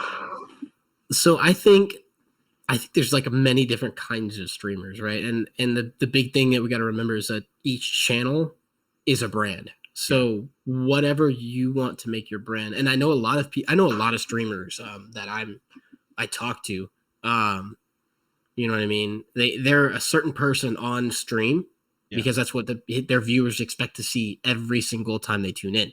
So they put that persona on even if they're not feeling up to themselves, so that their viewers don't, see what's going on in their life. And there's nothing wrong with that. That's literally the purpose of it, right? Like that's literally what we have to do sometimes when we're not feeling up to it and shit. We put on this persona, we sit down, you know what I mean? We freaking shake it off, and then we get into our stream because that's our job, you know what I mean? And we want to be successful. We want people to enjoy our shit. So we keep the same content coming. And in order to do that, you got to fight sometimes to get in that zone. Other times you don't have to, but sometimes you do. Then you've got streamers, that are, and I know, like, that are like me. You're the same person you are on stream, off stream. I have the same feelings and beliefs that I do on stream, off stream. If you talk to me in a VC, I'm the same exact way off, right? And I do that so that I don't have to worry about fighting to be me on stream. There's some days where I'm streaming and I'm just not in the greatest mood in the world, but I tell everyone I'm not in the greatest fucking mood in the world. You know what I mean? And we stream and everything's okay. And there's other days where I'm hyped the hell up and then the chat's hyped the hell up. You know what I mean? And that's good for me. Then you've got the other side of it where there's some people that don't like themselves, right? So they create a new person or a new character, right? Like, whoever that may be. And I'll just use the idea, right? And I'm not saying Dr. Disrespect has this problem, but he has a whole other person that he streams as. That's not who he is in real life. He's a completely different person when he streams or games in general. And they do that so they can disconnect from who they are in the real world. Maybe they're not the most successful person in the world, or maybe they don't look the way they want to look, you know what I mean? Or they're not, comfortable in their own skin. Whatever the case is, they don't like the kind of person they are. They want to be something different. Maybe they're very timid and shy, so they create a character that's, outgoing and strong-willed, you know what I mean? And they're on stream, and they're this big, burly dude, and they get off, and they're this scared rabbit, you know what I mean? I think that's all dependent on the streamer, and I just watch for the content. So if I'm watching for the content and I don't enjoy the content, I don't watch, and I don't support it because that's not my shit, you know what I mean? And it's nothing against them. Like, they're making their shit, and if they're successful, hey, I'm happy, and I'll congratulate you, but I don't watch your stuff. I'm sorry, dude. I don't, you know what I mean? It's like going through Netflix. If I don't like that style, like my wife is probably in there watching her chick flicks right now, and I just don't like them, so I don't watch them. Yeah. You know what I mean? Like there's nothing wrong with it. It's just, yeah. I mean, listen, I totally respect, and I get, people watch what they like, right? And they'll vibe on, what's appealing to them, whether whether it's obvious that the person is being, genuine, like who they are in IRL, or if it's just some type of brand image like Dr. Disrespect. Yeah. Okay. Like it's all fine and good, to each is their own, right? But with that being said, is like what I'm trying to understand through your perspective is there too much like fakeness out there? You know what I mean? Like, so for example, we talked a lot about toxicity, right? Yeah. And how that affects gaming and online culture. Well, conversely, on the positive side, there's also a common phrase known as like false positivity, right? Where people come across that's a big word we use so over the top, like positive and supportive, and nothing ruffles my feathers, and it's all good, and peace, love. You know what I mean? We have a saying in the military, man. It's called false motivation is still motivation, right? That's one thing we live by in the military. Even if we're like, fuck all this shit, we're still motivated to do it because the job's got to get done, right? And it's like, I hear what you're saying. That's kind of what you're going along the words with, is the positivity. Like, I am the happiest person in the world, and it's just like, that's the channel, and that's what people are wanting to watch. And there's people that want to see that. But what I think the problem that we have is, and I don't think it's the amount of people that have a different persona, or they're a positive, charismatic, streamer, or even a toxic streamer. There's some people out there that, they're just, toxic, You know what I mean? And like, and it's just that's just the content, and a lot of people enjoy it, and they think it's funny, and they watch it. But I think the problem is that we have um, too many people that are streaming that don't really know or don't have their heart in streaming. Even the people that are out there that are super like, positive and flamboyant about their streaming and channel and everything like that, they enjoy doing it. You know what I mean? They genuinely like doing what they're doing. And even if we don't like it, they love it. That's good and healthy for Twitch. The people that just like click the live button and don't put any effort towards their channel or anything like that, or don't talk to chat, and they just have their game going while they're streaming. That's the problems that we're having, is there's too much of that happening, and they're not building anything. They're not creating it. They're not turning it into some kind of career or, community thing that they can grow and nurture and care about, and don't have their heart in it. And that just creates less room for the rest of us that do have our hearts in it. You know what I mean? That are doing this now and that are moving up. So you think that anyone that just clicks the, go live button without any desire to do it professionally or semi-professionally is a detractor from those that do? I think it's a hindrance, maybe not a detractor, more of like a hindrance. It's a roadblock that we as, content creators have to get over. You know what I mean? Like, there's a list. If you go and you search a game, there's a list of streamers. We're in Destiny 2 right now. You've got to scroll through that to find those people. And it's like, I can't tell you how many times I'm like checking other games before I go live for that week or anything like that to see how saturated a game's going to be. And I don't like that I have to do that, because it's going to be saturated over, streamers that like aren't streaming to anybody. And they never are streaming to anybody. And I'm not saying like they're terrible streamers. I'm just saying that their heart's not in it. They're not trying to build something. Yeah. You know what I mean? No, I get what you're saying. I think like along those lines, because like to support like what we were discussing earlier, if somebody wants to watch someone with a brand or effectiveness or a vibe like a Dr. Disrespect, right?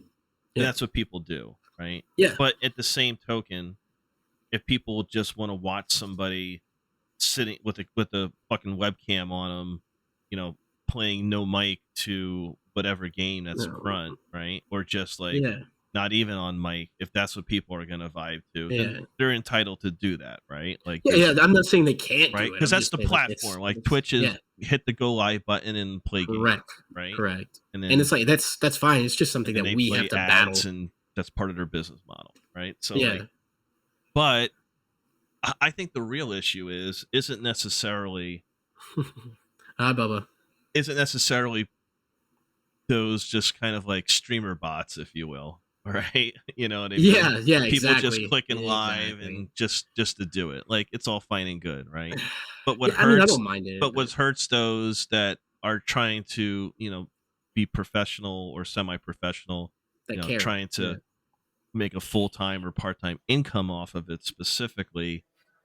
I think the real issue is just the way the platforms, Twitch and other platforms, the way those that aren't on top of the viewer boards to get exposure. I think that's really the issue right there, right? Because when you immediately, that's what I was getting at, is like, you have so many people that like, I think you should have to like apply to get your sub button, right? Like, so like when we get our sub button, right, it's because we hit, what is it, 50 followers and an average of 3. That's not enough. You know what I mean? That's not enough. Like, and I know this might be contrary to popular belief, and I know probably a lot of people are going to disagree with this, but like getting your sub button was a huge milestone in my channel. A massive, like, we celebrated that with a 24-hour stream and everyone's stoked. I didn't get I got maybe a few subs, but that's not what we were doing it for. We were celebrating that we made it to a level where we're not the average freaking dude at the bottom of the list anymore. We're a growing community. And I think that if you're not at that level of an affiliate, you should be below the affiliate level, even in the list. I don't care how many viewers you have. You should be, you know what I mean? That should push you up that chain. And that's just because like you're trying to grow a community. And I totally agree. If you're a partner, right? And if you got hundreds of viewers and you've been that way and you've got tens of thousands, hundreds of thousands of followers, you're going to be at the top for the rest of your career. and no one's going to be able to push you over the top or push you down. And the guys that like us down here that, we've got a couple hundred followers and we have a consistency of like 10 to 20 viewers, it's going to take forever for us to get up there because we've got to fight through all these other people that have like these that are growing just like we are. And it takes so much fucking time. But I think as a streamer, we also have our individual issue that this is a marathon. You know what I mean? People forget that. They want this to happen overnight. And when it doesn't, they just throw it away. And then all they were was a roadblock for everybody else that is committed, that's not going to give up that time, or that's going to give all that time in so that, that doesn't happen to them.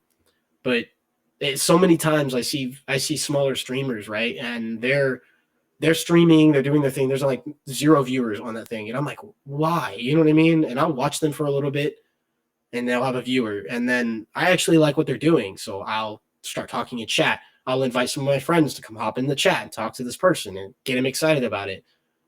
And most of the time they don't. They just don't.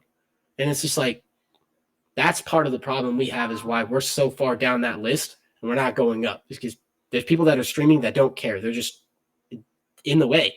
And I wish Twitch would find a way for like people like us that are doing collaborations and things like that are doing this kind of stuff. If they can move up that list a little bit more based on the success of their channel, rather than when you make a successful point in your channel, that there's not really a reward for that. You know what I mean? And the reward should only really be growth. It shouldn't be anything else. But you don't see that. You don't see your number, like your average views that are constantly there and everything. That doesn't help you push up that ladder to get noticed by more people. Like you're saying, like you're not going to get noticed. There's too many other people in the way. You know what I mean? And then it turns into, well, I've got to play a game that's not oversaturated. You know what I mean? I've got to find something where I can be higher on the list, even if I don't like it. And it's like, well, if you like fucking Destiny, you should be playing Destiny. And if your channel's growing and doing good, and you've got like right now, we're sitting here, and I'm sure everyone in the chat can say, this is an amazing overlay setup that we've got going on. This looks so professional. It looks so nice. It's so appealing. Thank you. And then you watch another streamer right next to you in the list, and it's just the game. You know what I mean? Their room is dirty, right? Like I turn and I'm not dirty. Your room's not dirty. It's clean. It's very presentable. It's presentable. And you look at some of the other streamers, they got dirty laundry sitting there. Their freaking underwear is hanging off the wall with a stain in them. Like, you know what I mean? It's just like, that's just bullshit. You know what I mean? Like, and they're doing good. And it's like, why? Like, you know what I mean? Like, be professional. And it's just, I don't know. There's so many different things that go into that. And it's just like, that's something I could be here all day about. Like, it just drives me up a wall that I see. Well, I see that. Right. So I think what it comes down to is, to each his own. If the people that are, dogpiling on that individual with the dirty room in the background, yeah, whatever, they don't see that, they're seeing something else. Or maybe that is attractive to them. Maybe that's the appeal. I can't argue it, I won't argue it, but it's whatever, just like, obviously they're doing that. Variables. That streamer is doing something to attract, those people. Yeah. Right. So, but at the end of the day, too, it's like the same thing, like you were saying. Like, they're going to do what they're going to do, and there's not much we can do to change it. It's really up to Twitch itself to make these kind of changes. And honestly, at first, before we even hit affiliate, man, like I had that problem. I would look at other streams and be like, well, my shit looks good, and why the fuck am I not getting views? And this guy's got all these fucking views and shit. And then I really just said, you know what, fuck it. I'm not going to look at it. I'm not going to worry about it. I'm just going to do my thing. And I quit doing that, and I've seen success, and I don't have that problem of noticing those hurdles, those small, insignificant hurdles. Like, let that guy do what he wants to do. You know what I mean? Like, I don't care. It's not important to me. I have my own career and path to look forward to. I have my own community of people that I'm trying to build and help and support, and I need to focus on that rather than focusing on my own petty little thoughts and design, right? Right. So, like, but I do, Well, the reason this is a topic of conversation is because in that pursuit and what you just stated, that obviously, exposure is key, right? Yeah. So, but in just the way things are currently set up, again using Twitch as an example, that when you go to look at the directory, right? Destiny 2, for example, it's. I know you as a viewer can invert it, right? Like you can put the lowest, the highest, or highest, filter, right? or whatever. Like you can filter it, right? But as a platform, putting the onus on the individual to invert that when it's automatically set the default to go from highest to lowest, I think is callous from the platform, right? I Now, agree. I'm I not agree. saying that the people up there don't deserve to be there. They put in the work, right? And if I was Yeah. somebody that was in the top 5, top 10, 15, whatever, right? Yeah. I would, I would want to be up at the top. I'd work I my would ass off want to to get be there. Yeah. advertised at the top. Yeah. However, I would also appreciate the journey that I had to go through when I wasn't Correct. there, and say to Correct. myself, and not be, and understand that it's not a monopoly, right? Correct. Correct. Like I'm doing the same thing you're doing. You just got people to vibe because you started earlier, or you struck fire, or you have a certain way of doing it that's Yeah. successful. I That doesn't might have mean a that I'm different not going to get focus. there. Yeah. But Of course. even if we traveled the same path, I'm still starting at zero, just like you did, right? Correct. So Yeah. how And they got to remember that at the so how top can the as well. platform accommodate those that are starting at zero? And I believe, and So, again, like I'm still new to this business, right? oh Like I yeah. don't Oh yeah. I I can't quote you everything under the TOS. Like I know I enough, think, right? But let me say yeah. this. I think what needs to happen, there needs to be some type of like conscious rotation on the platform as far as inverting the viewerships, or like you said before, those that are affiliated, like top affiliates, or Even the you know low tier or it's partners. like, for example, you might have 5,000 followers, right? And I only have 500, okay? But you haven't streamed in a month or 2 weeks, but I'm And I streaming get every on. single Yeah. day, right? Like, Yeah. so if you get on, like, I've been here every single day in the trenches, man. Even though you are getting more viewers, doesn't mean I should be bumped down all the way to the bottom. Correct. I should be Correct. rotated in somehow to show basically That's a really good perspective. Like my rotating the dedication to the viewer platform. list. I'm kind of Yeah. just spitballing here. Just it crosses my mind once in a while. I mean, No, I like it. I I'll like that never be idea. in the Like that's not fucking a bad room with the idea. suits, but it's just like Nah, we're gonna get there. We're gonna get there. We're gonna you take know. over Well, Twitch. I'm It's not. gonna turn This into month from I Twitch. won't It's be. gonna Maybe turn. next month. Nah, it'll turn over. It's going to change it. It's going to go from Maybe next month. Twitch.com or what is it? Twitch.tv. It's going to change from that to the fucking Reaper shit show TV. That's what I we're going to know, change right? it to. No, I think if Twitch wanted to show there's a couple things, and this is something I've always thought about, and I never looked at it from that perspective either. But if they did both that, had a rotation in it where the list would rotate slowly through the day, right? Even certain times, right? That would be even better. Like during the day, you know what I mean? At this time block, for like 4 or 5 hours, right? Which is the average time that most people stream, right? Most full-time streamers do. 4 to 5 hours is going to be dedicated towards these lower affiliated streamers. So that flips them. And you get the higher end down at the bottom. Well, not completely at the bottom, but below those guys, so that it bumps them up the list. So they're getting clicked on more actively, more aggressively. But the thing is like, then we've got like tens of thousands of people all the way up at the top and everything, right? And then it's like, I get why they do it, but at the same time, if they did it that way, like you're saying, that'd be super helpful for the small time streamer. But another side of it too, that a lot of people don't think about is like, if you're a high time streamer, right? Somebody like Co Carnage is somebody I like watching. I've been watching him since day one. Love his channel. Amazing guy too. He will raid you. Doesn't matter how many viewers you have. He'll watch you a few days before, and if you go live because you have a schedule, right? If you go live on your normal scheduling and stuff like that, and he's streaming, he'll raid you because he likes your shit, and he supports you, and he'll have usually. I've seen his channel upwards of 100,000 viewers, right? So he'll raid you with all that. Do you know what I mean? Like that's huge. That's an overnight explosion for your channel. But there's not a reward for him doing that. Like there's no incentive from Twitch for him to do that. He's just a nice guy that will do that. But not every streamer will. And if streamers did do that, right? If there was a reward or some kind of, incentive for a larger streamer to raid a smaller streamer, that would greatly impact the the professional side of Twitch that most of the regular viewers don't see, right? The community, the networking between streamers that we have that goes on in the background, right? And the communications that we have. Like even before we started doing this podcast, we talked a lot about how we wanted to do this stream or how we wanted to do, certain content and how we wanted to focus on stuff. That's collaboration. That's us being coworkers, right? Being peers and doing our due diligence to make a good content, right? That's stuff that the regular viewer doesn't see, or some don't even really know about. They just think everybody does it on their own, and that's not the case. If these larger streamers would do that and had an incentive to do it, it would happen more often, and more of these smaller streamers with good content would get pushed up there. You know what I mean? Like we wouldn't be sitting right next to freaking Dirty Underwear McGee over here. You know what I mean?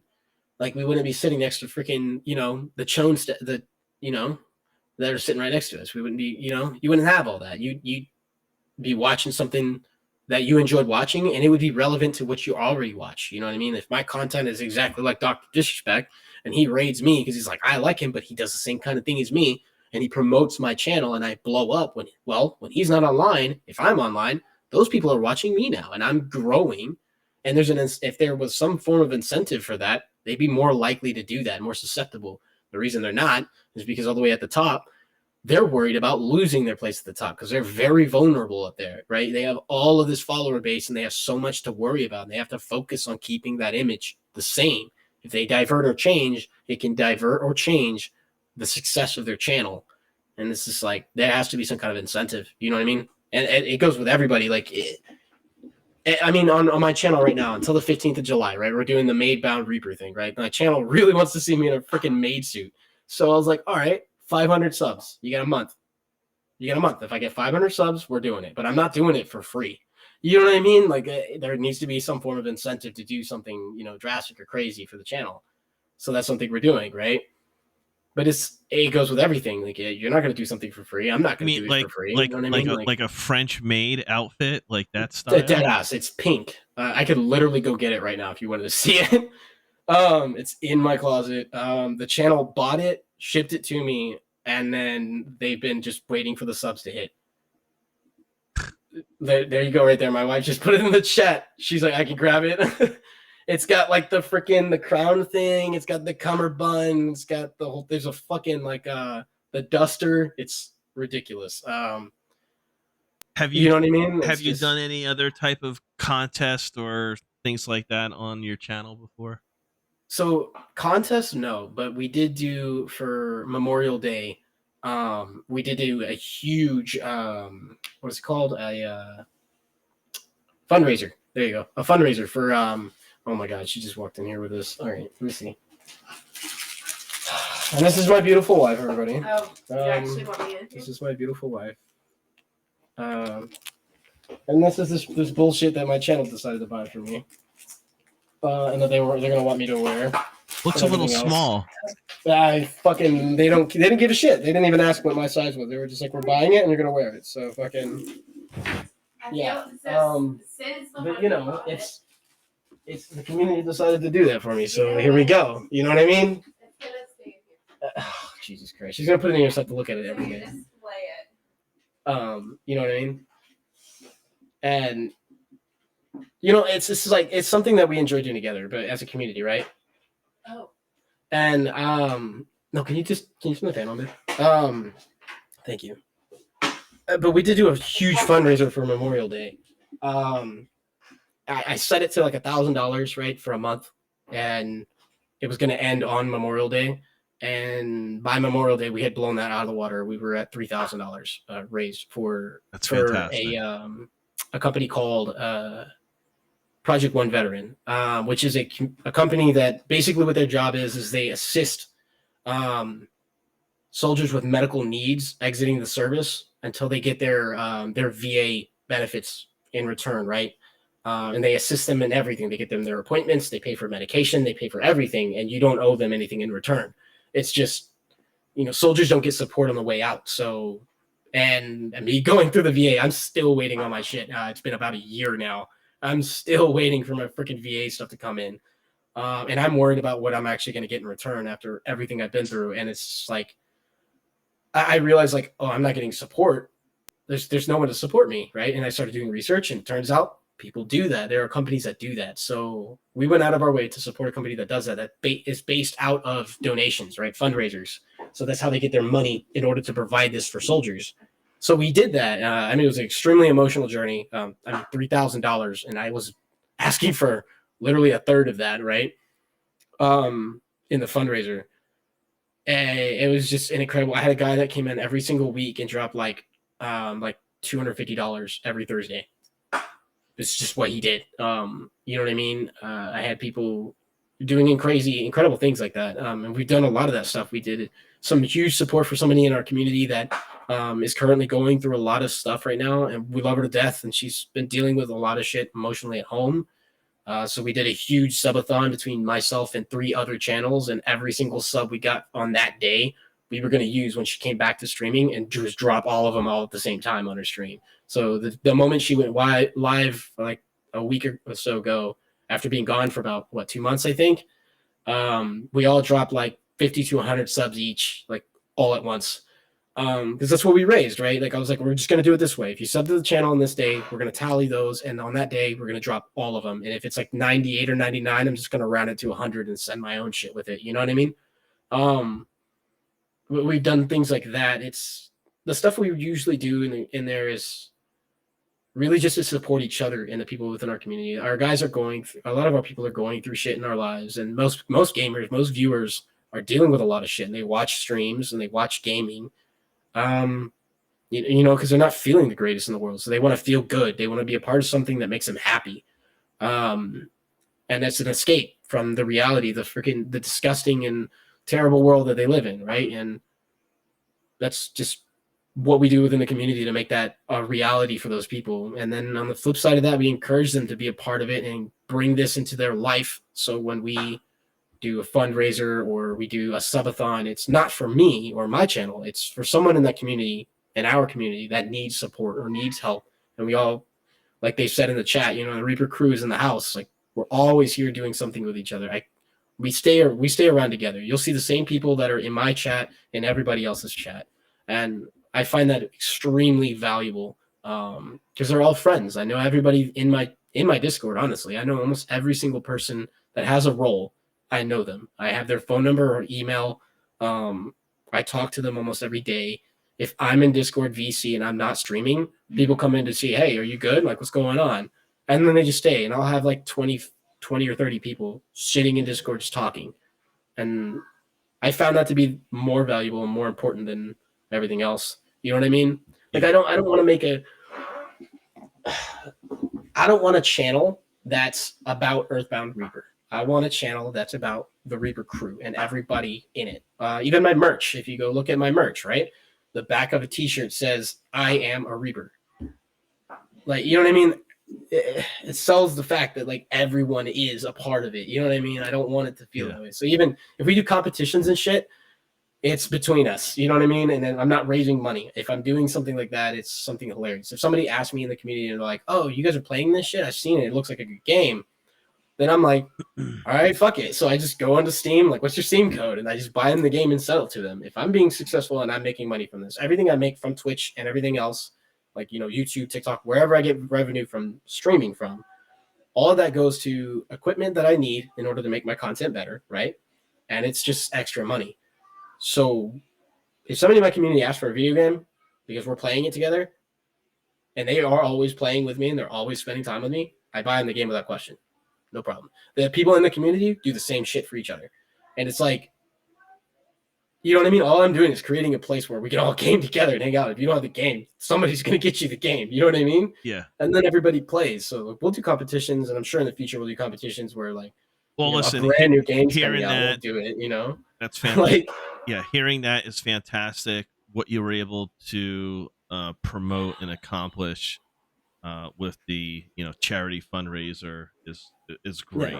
Yeah. And I think that's one aspect of being a full-time streamer or involved in and around that community is just the overwhelming support for not just the individual but for groups, entities, organizations, charities, what have you. and specifically, through financial contributions, helping them accomplish their own goals, to assist those in need. For myself, being, predominantly a Destiny 2 streamer. And by the way, happy Bungie Day to everyone. It's Oh shit, yeah, 7/7. it is. Yeah, Okay. it is. The Bungie Foundation specifically is something that, since I've been going strong here at the onset of 2023, I've done everything I can. During the Guardian Games event, the Bungie Foundation paired with and promoted the direct relief, as well as the IRC, the International Relief Committee. And, both of those are involved in, humanitarian aid, Of course. assisting people, Oh yeah, not just domestically here in the United States, but they're outside of massive our reach. global organizations. And for me, I've always made charitable contributions, throughout my professional career. And I just don't make blind contributions. I do my research into the organization. Yeah. Do your It's due not diligence just for beforehand. Yeah. do my due diligence. I mean, I just don't do it for a tax write-off, right? Although Cloud or that could anything be an else. incentive for some. That's fine. It's a But perk more than a you know what I mean? where Like, what is every dollar going to, and is it something that I can stand behind, right? yeah, is it And something what you the believe in Bungie your heart? Yeah. Foundation and what the Bungie Foundation does, like specifically through what I assisted them with the IRC and direct relief, was definitely something I could stand behind. And it was just, Yeah, it felt really that's freaking good, awesome. and there was a real sense of pride and accomplishment and satisfaction that I was able to help out another human being. Absolutely. Um, That's by one of doing the biggest something parts that of I'm doing it too, passionate man. Yeah, it's definitely a big part of doing it is like, being able to feel like, oh, well, I did something important and I feel like I'm able to contribute more to the world because God, we all feel like we need to be able to contribute to the rest of the world. Yeah. And that's part of why, like, I started following your stream and everything too, is because you're so ingrained in the Destiny community and shit. And I started to get information from your channel about Destiny, and that's what kept me in Destiny because I got the real nitty gritty truth, and I pushed my community towards you. A lot of them play Destiny, and there's so many things that people don't know about, and I'm like, it's so good. Like, you get all the information from both perspectives. You get the negative and the positives. It's very unbiased, and then when it is biased, you're like, this is a very biased opinion. But and it's like, okay, you know what I mean? But then you're like, but as an unbiased opinion, here's this, and you're like, it's healthy and it's worth promoting and supporting. Yeah. But even still, like that's I think a lot of that perspective, like, like kind of like my upbringing and like, putting myself through like, university, like I personally, like I double major in finance and journalism, right? So I kind of like bring both of those worlds and methodologies that's almost perfect together, for this. Right? Yeah. And yeah, it's a lot of fucking head time, dude. You know what I mean? Yeah.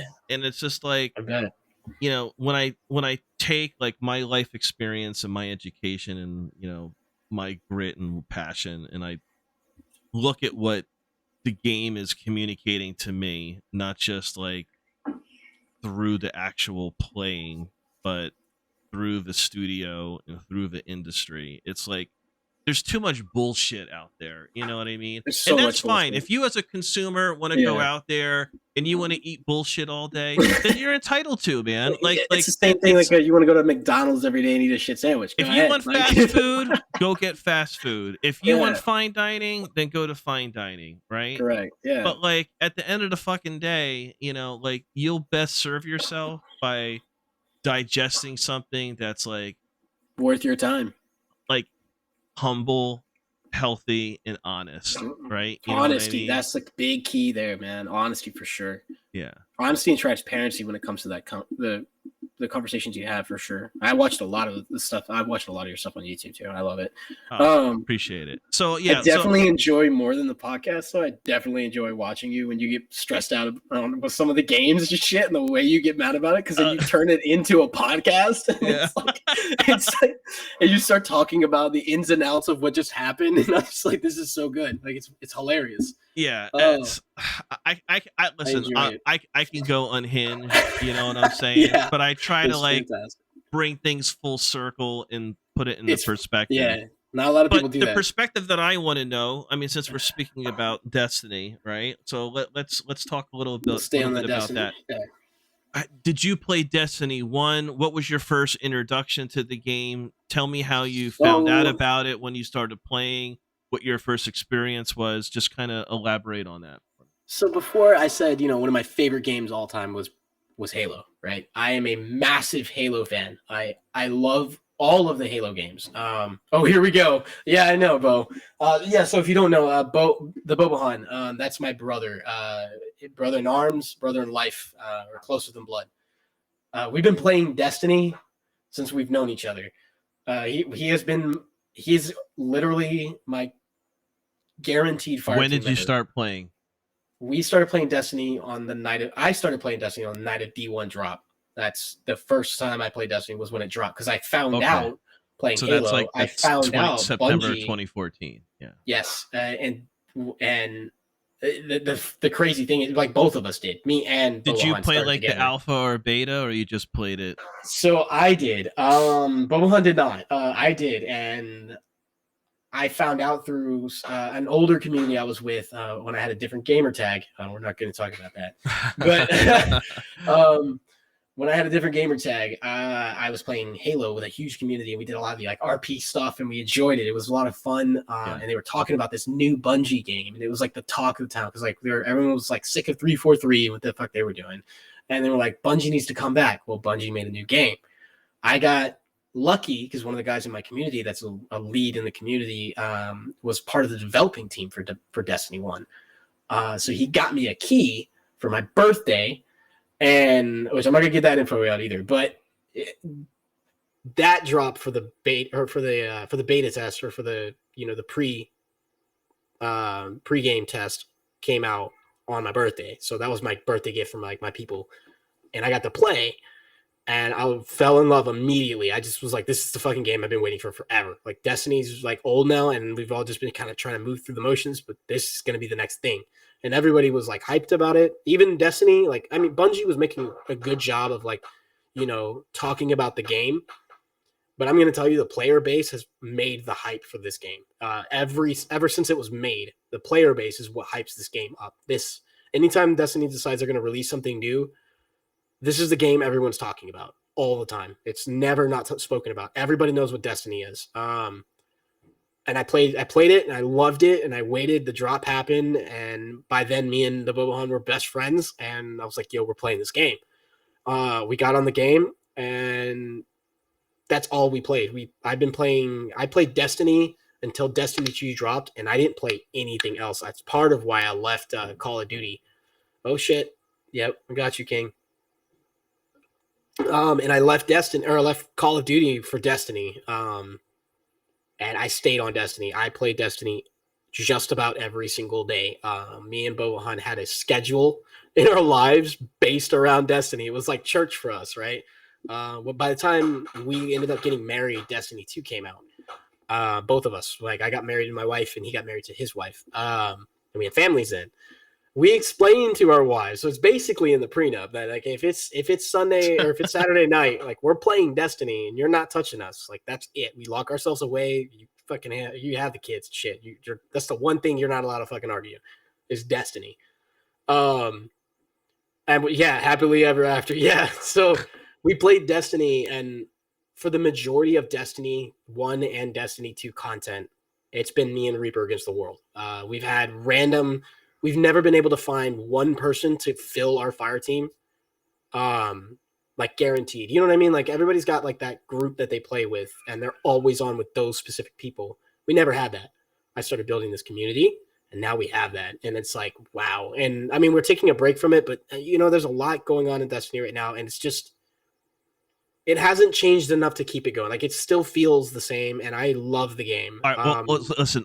Before we talk about how the game has changed, I want to focus first on when you started playing it. Yeah, absolutely. What your experience was. So, like, you're elaborating on that. Like, so if you and your boy, you had your schedule. Yeah. Like, how we took our breaks even coming up to now. We've taken our breaks. It's just you got it. You can't burn yourself out of the game, right? It's just there's things going on in our lives and in the game. We had to take a break. But I think when D1 happened, right, that whole game we were pretty consistent about how we played. Nothing crazy changed us. We loved every aspect. We were more excited than most. Are you of the a shit we were doing in PvE our guy? lives. Or are you a PvP Yes, guy? PvE. Do you play both? We play both, but I'm absolutely PvE. I am a hunter main. Sorry for all you viewers out there if that makes you hate Earthbound Reaper That's more. fine. You can't. Everyone has their faults, Reaper. Yeah, everyone has their faults. Man. No, I started as a hunter. My hunter character.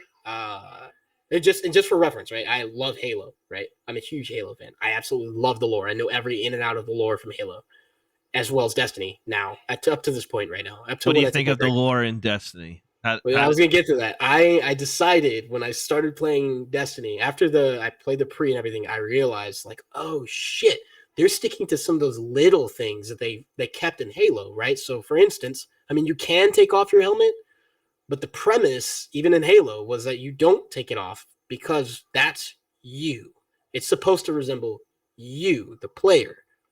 So that was the goal, is to make it feel like you are the Master Chief or you are the Guardian. So in order to keep that mentality from Halo coming into Destiny, I didn't take my helmet off. Unless the game forced me to, I never removed my helmet willingly. Well, you've always had the option to like have helmet removed in social areas. And I've never had that enabled since I played the game. I've always kept it on because I kept that same, mentality that, Bungie fed us for all those years of Halo. Yeah. So did Bobahan. There's an overwhelming amount of people in the community as far as like customization that still can't believe to this day that they can't go back and like restylize the way their character looks, right? Well, I mean, it takes all of like 2 days to go and start a new character with all the same shit. You could just take it off, put it in your vault, delete the character, make a new one. And I'm never fucking starting a new character in Destiny. I know. I'm just saying, but I mean, like at the same time, I don't care if it takes. I don't care if it takes me 2 hours to do it. Like that's not the point. I took 2 hours to create my hunter, right? And it carried over into Destiny 2, right? And so my hunter from the day one of Destiny being released, right, from when the first time my hunter woke up, has been the same hunter all the way through. I have never restarted my hunter.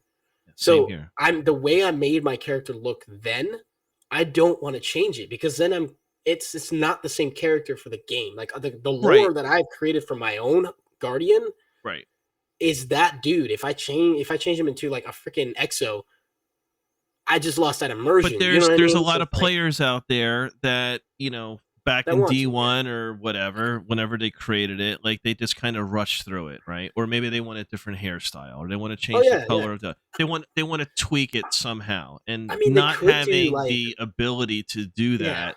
Considering the type of studio that Bungie is and the technology that is out there, and the availability of it, and pretty much every other like MMORPG. At the same time, then, like, why don't they do something kind of like I think it is Diablo, right? No, I don't know what the game is. It's something. Oh no, it might be Diablo. Like you can World of Warcraft, right? You can't change the body type, but you can change the way you look or whatever, the markings and hairstyle, things like that. But like, why don't they do so? Like, I know there's a game. I can't remember what it is, and somebody in the comments or somebody in the chat will be able to correct me on what the game is. But I want to say it's World of Warcraft, but you get like 1 or 2 free character resets where you can change the way he looks and everything about him once or twice, but that's it. So you got to be like, this is important. I need to do this because I really want it. You know what I mean? So there's like it's possible. But at least there's an option. There's no option for that. Exactly. Which I mean, I get where people are coming from, but as like from a day one D1 player, like I'll never change my hunter. I just for sure. just kind of throwing it out there, but I think as far as experiences go, D2 had the biggest impact emotionally. As far as my gameplay went, everybody's gonna hate me for it, but when Cade 6 died, I took a break from Destiny for about a year. I had a baby. I was Well, that was getting for ready the to go on Forsaken deployment. expansion a year Yes. after D2 launched. Yeah. Yeah, I was getting ready for deployment. There was a lot of shit going on in my life, and I took a big break from Destiny, right? Huge break. Even Bobo Han was mad at me about it, but I needed to. There's a lot of stuff going on in my life, right? Yeah. The new expansion was coming out. I come back and everything. We were like, all right, let's check it out. We get in, we played it, and he already knew what was coming. I didn't know because we started it late. Well, after through the we didn't marketing, start we around all knew the- that he was going to die. Well, but I didn't because I didn't see any of it yet, right? Okay. I come back from a deployment and everything, so I've been disconnected from the rest of the world, right? Especially the gaming community. And we got online together, and when that shit happened, oh man, even to this day, I will go out of my way in the public areas to kill Fallen out of principle. It's just like Yeah. with fucking Ace of Spades. Like I always have it in my inventory. I will put that shit on just to kill Fallen and then Yeah. switch back to my loadout to kill the rest Well, of the guys. you mean Scorn? Like- Scorn. Well, yeah, but including Fallen, yes, both. But definitely Scorn. Like when we were doing that, one of my favorite things to do when we would get on after the whole expansion was done and we went through everything, including the raid. One of my favorite things to do was to go work for Spider and do all the hunts and the bounties for him. Oh Yeah. God, I wish they would bring that back. Doing that, like going and hunting someone down, that was amazing. Like it just brought more emphasis to what happened. Yeah. You know what I mean? And I was just like, oh, this is hunting wardens. Like I had the tag that like tells you how many wardens you've killed. Yeah, I And think that that was shit a big was missed out of this opportunity world, yeah. for Bungie there. Like, Oh yeah, the premise of the hunts were good, and they Dude, had, yeah. but because it was, I think if they had released something like that today, right?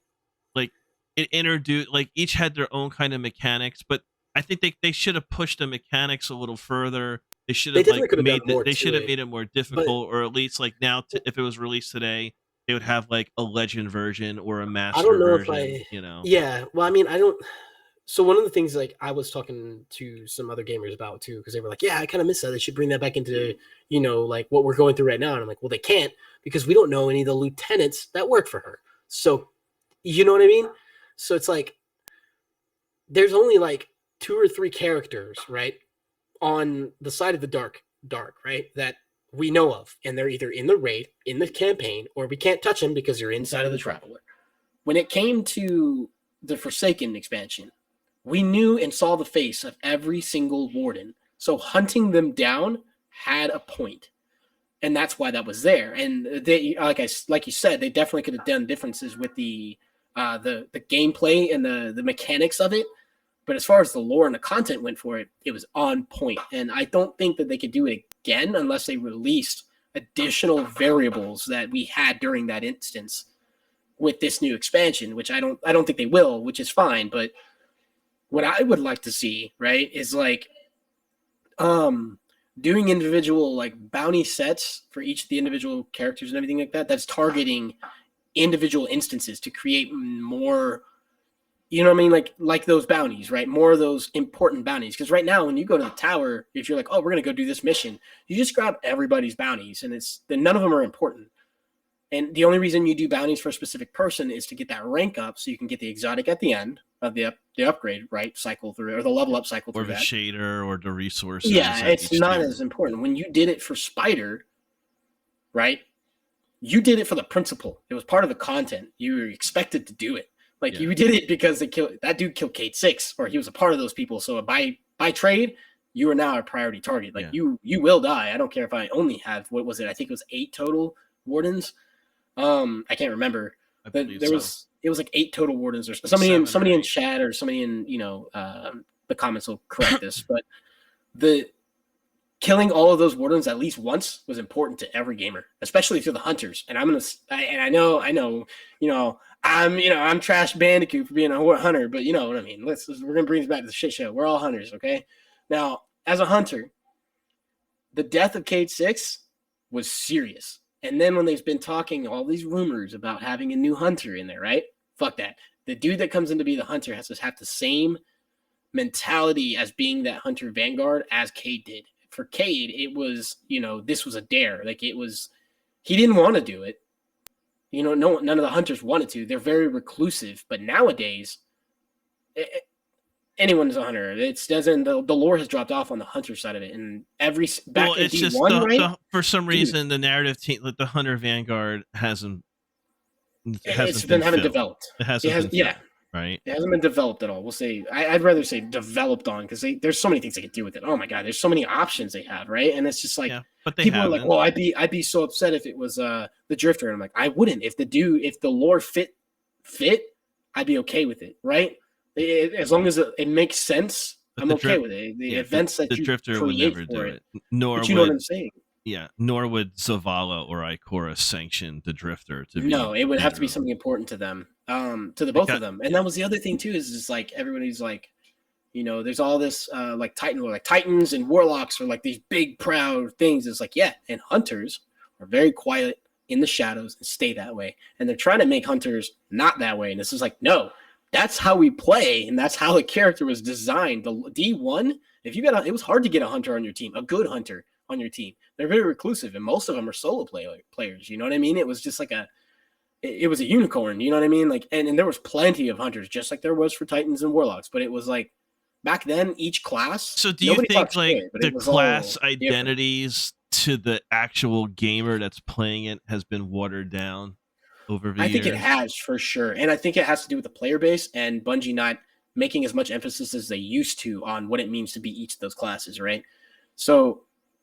And I mean, it's not that they don't, because they do. Guardian games, huge emphasis on what class you play as a main. But nowadays, everybody's ambidextrous. Everybody's like, oh, I'm just going to swap over and do this or do that or do this or do that. Fill this role, fill that role, fill this role. And it's just like, dude, I remember in D1 when I only had a Hunter for like 2 expansions. I didn't play a Titan or a Warlock, and I didn't give a shit about their exotics or anything. Because guess what? I'm a fucking Hunter, right? And I've got my, the Akihira gauntlets. The bone gauntlets is what I call them or whatever. It's got the skull and the fucking balls, right? And it goes down with the back, the spine. Akihiro spine or whatever the fuck. Ahamkara. I can't pronounce. There you go. I can't pronounce it correctly. Ahamkara. Yeah, go ahead and give me shit in the fucking comments. Go ahead. I'm cool with it. It's fine. Yeah.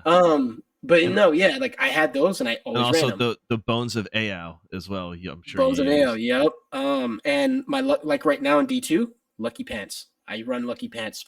I always have in my inventory, and I always have a hand cannon. I always have a Lucky hand Pants cannon. and Malfeasance is I'm going to tell you right now, Lucky Pants, if you don't know this, Lucky Pants and Last Word, PvE or PvP, it's fucking amazing.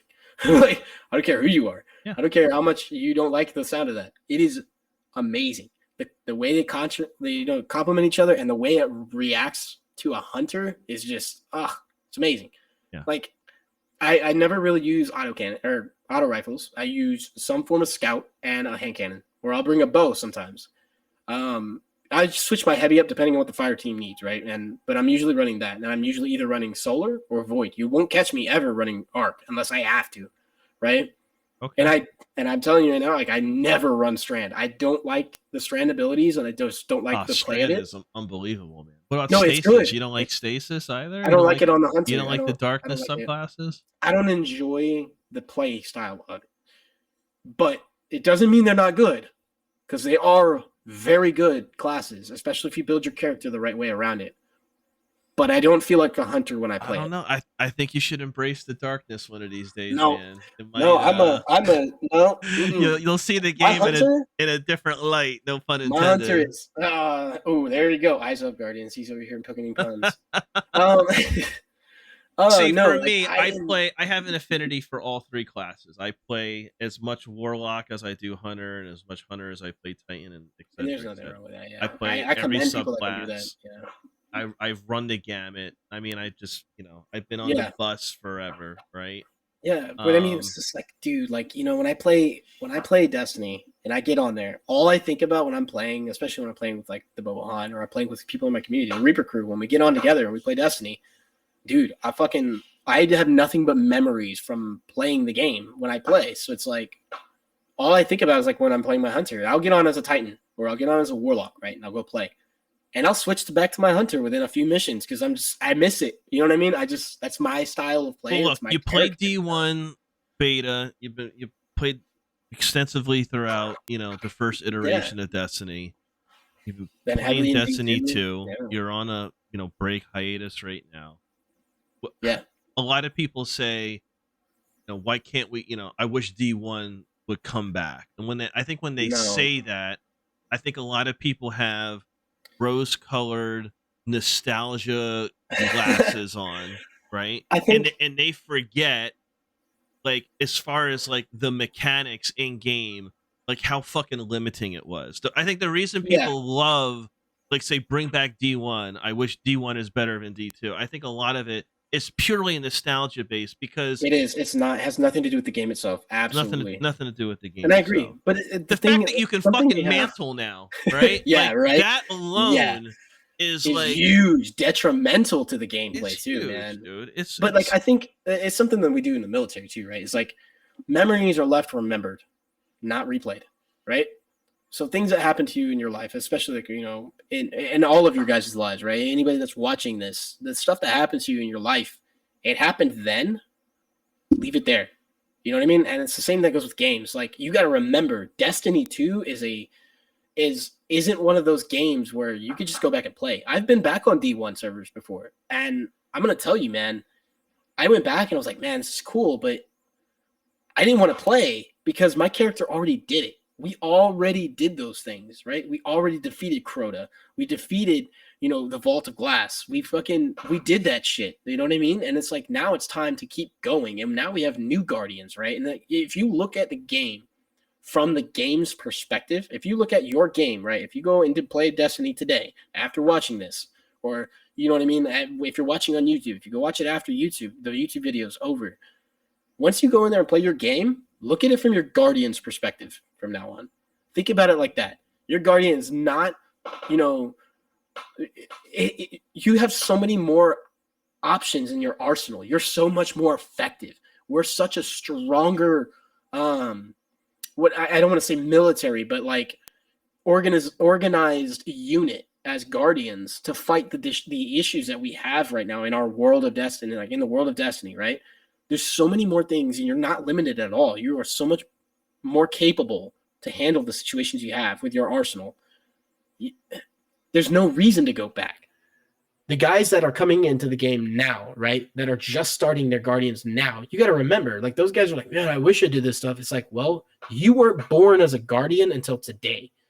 In the lore, in the game, as a Guardian, looking at it from that perspective, you were just born as a Guardian. You've been asleep and dead this whole time we've been fighting. You are now being brought to the ranks, right? We're here to train you, and we are good at playing the game from the experiences we've had leading up.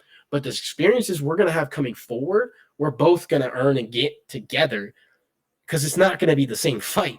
So the gameplay is not going to be the same, because it's never going to be the same fight. Every time we get somebody new that comes in here and tries to fuck with us in our damn, you know, in the last city, bro, they regret it. Because they try something new every single time. The Red War, right? We fought the Red War. We're veterans of the Red War.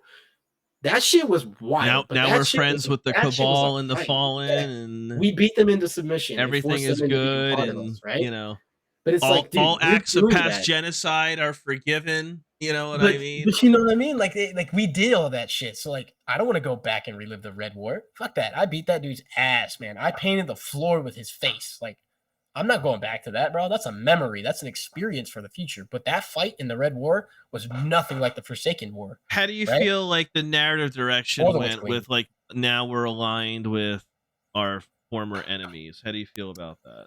It makes sense, though, right? So what happened before D1 to make it to where Exos and what do we call them? Awoken became our allies. How did they become our allies? Do you think we just didn't fight? We absolutely did. Humanity and the Awoken definitely fought beforehand, and then not necessarily. We came together. But I'm saying, necessarily. But at the same time, it's like we've made friends of our allies since the beginning of Destiny. Yeah, but the Exos and the Awoken aren't necessarily. They're not enemy classes, right? They're they're races within. But the Awoken was like the Awoken were created after the collapse. No, correct. But I mean, like, because they were part of the Exodus mission, and when the darkness came and invaded Sol, which is our universe. Yeah, but they weren't like we had to make allies of them, right? And we made allies of them. Yeah, because they established in the reef, like, they weren't like But I mean, what I Correct. mean is like, like everybody that we have, we keep creating new allies because we're not strong enough to deal with the shit we don't know about, right? We did it with the Cabal. We did it with the Fallen before that because the Awoken had already befriended Fallen, houses, right? I We had wouldn't Varric. necessarily call them So it's like friends. It was more of like acquaintance or whatever. I would say slavery is kind of more like Maybe I just didn't want to go down that road, but like we worked with them, right? And then when we were playing Destiny, we were doing things like in with the Awoken, in D1, we started to actually grow. It's storming outside too. Like, oh man, it is pissing outside. But anyways, if we continued to do that, and we kept working with Varix, and then we fought the houses, right? And we submitted them, and then new houses rose up that joined our ranks. And it wasn't that we beat the Fallen to submission. We just got rid of the bad leadership. A new leadership took over that realized we were more of an asset than an enemy. So they joined us as ally. Then we had like the Cabal, the same thing with the Cabal. We beat the shit out of them in the Red War, right? And then when the Leviathan came through, we beat the dog shit out of them too. And then guess what? His daughter, one of the greatest generals in the Cabal race, right, joins us, which that was hilarious. If you can ever go back and watch some of the cutscene stuff from that was hilarious. That the conversation between her and Zavala, amazing, right? So it's like, bro, like doing the work that we've put in, it wasn't that we were looking or forcing them into it. It was more they realized what we were doing was just better to support us than it was to be against us. There was no way they were going to win. And so they, as the leadership changed and as their mindsets changed, they joined us. And now we're at the point now where we're fighting something that's not going to change. There's no way that this enemy will change. This is something we're going to actually actively have to completely destroy, right? It's almost like when we were doing the Witch Queen, right? We felt like it was something that absolutely needed to end until we realized what was really happening and coming our way. There was no way we were going to be able to change that mindset, right? Because what we have now, the Traveler, right, what it's dealing with against the darkness, right, which, this new enemy and this new entire force, right, because I don't want to focus on just the one head that we've been, trying to get to that we can't get to right now, but the enemies that we were fighting there were so heavily manipulated by the darkness, it terrified even the enemies we already knew about with the Hive.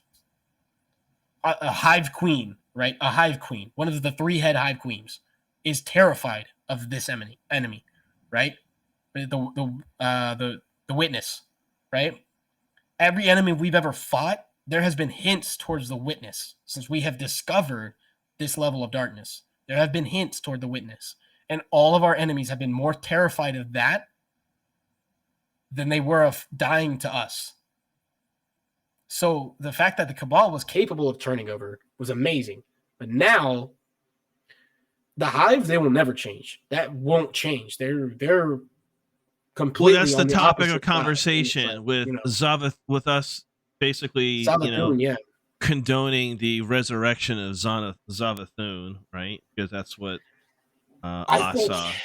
Man, so I have not messed with directed, channeled through Sloan that Zavathun is the key to accessing the portal created by the Witness and the Traveler.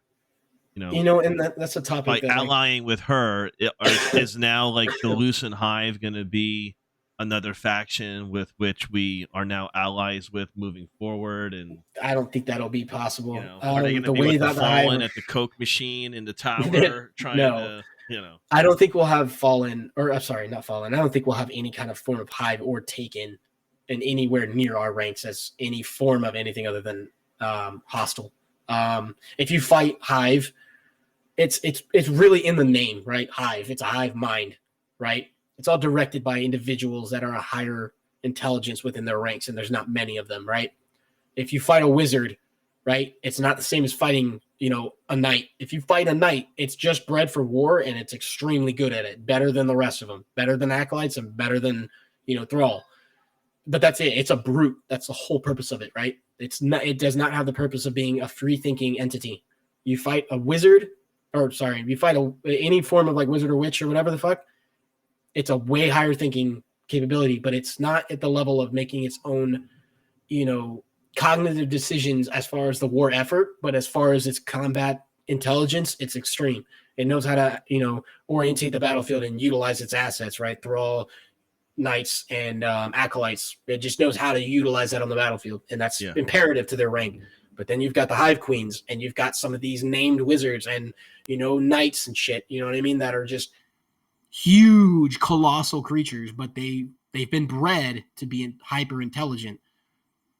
But they all come back to three things. One of the three one of the three originals, right? So I don't think we'll have them as partners. I don't think they will ever be any form of ally at all. And that I don't think that has anything to do even with the Witness.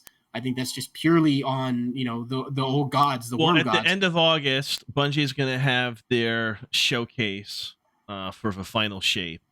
Right. That's my thing too. Is like I got to get back in soon, and that's going to be huge. I might be getting back in this weekend on Destiny, just so everybody knows. Yeah, I'm out of the loop, and I've been watching you, and I've been trying not to watch the content because I've been trying not to spoil it. If you're free, I would love to have you on the fire team, man, and go through some of the stuff with me. You know how to contact me. I do. I got your number, dog. I call you up. Just so you know, we're boys now. So like, fucking yeah. But listen, this August is going to be pivotal, and I know like every year when Bungie has these showcases for the next expansion, everyone's like, is it gonna, it's what's going to pivotal, happen, it's important.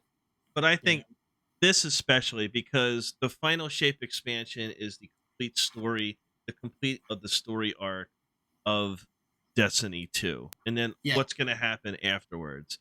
I'm really curious. Like, I think the number one question that I would have is what happens after the final shape. Is Bungie going to make any type of reference to it?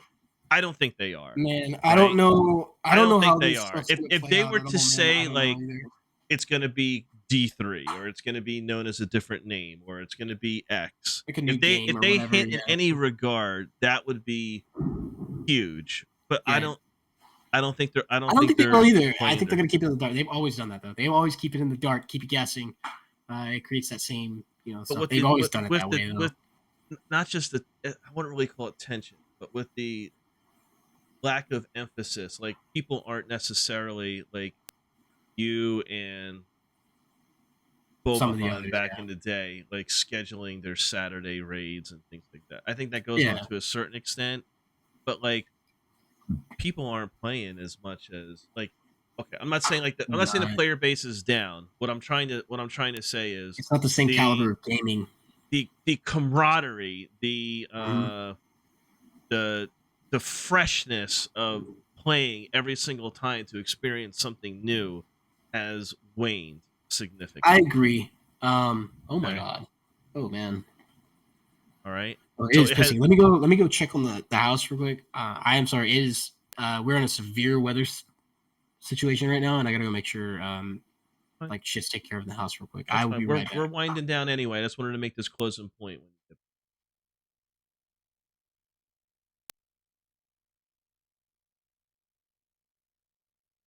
So the one point I'm going to make when Reaper comes back is it's not that people don't like playing Destiny.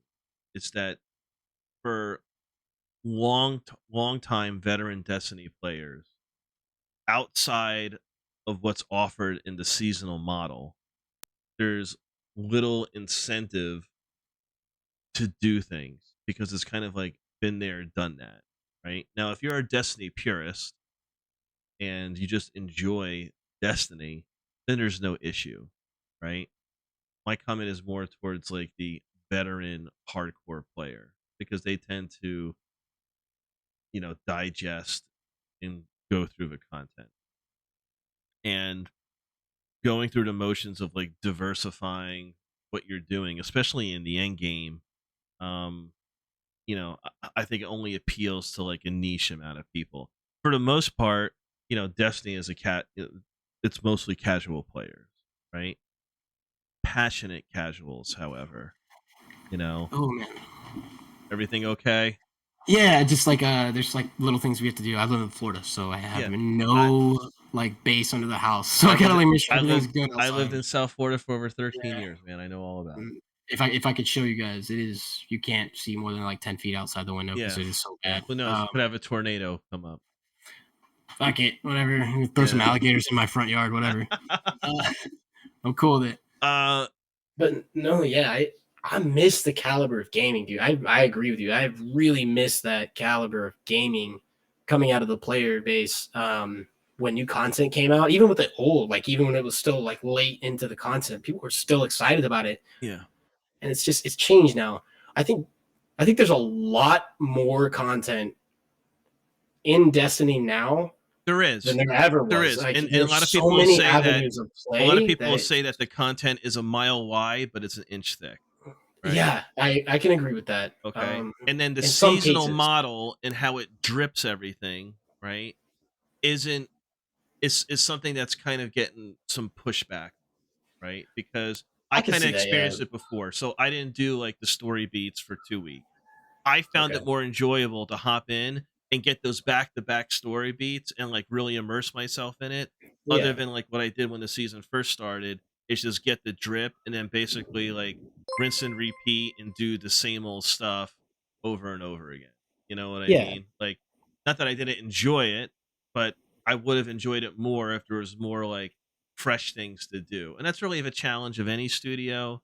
But I think the way that Bungie is experimenting with the seasonal model, I think it's had its time.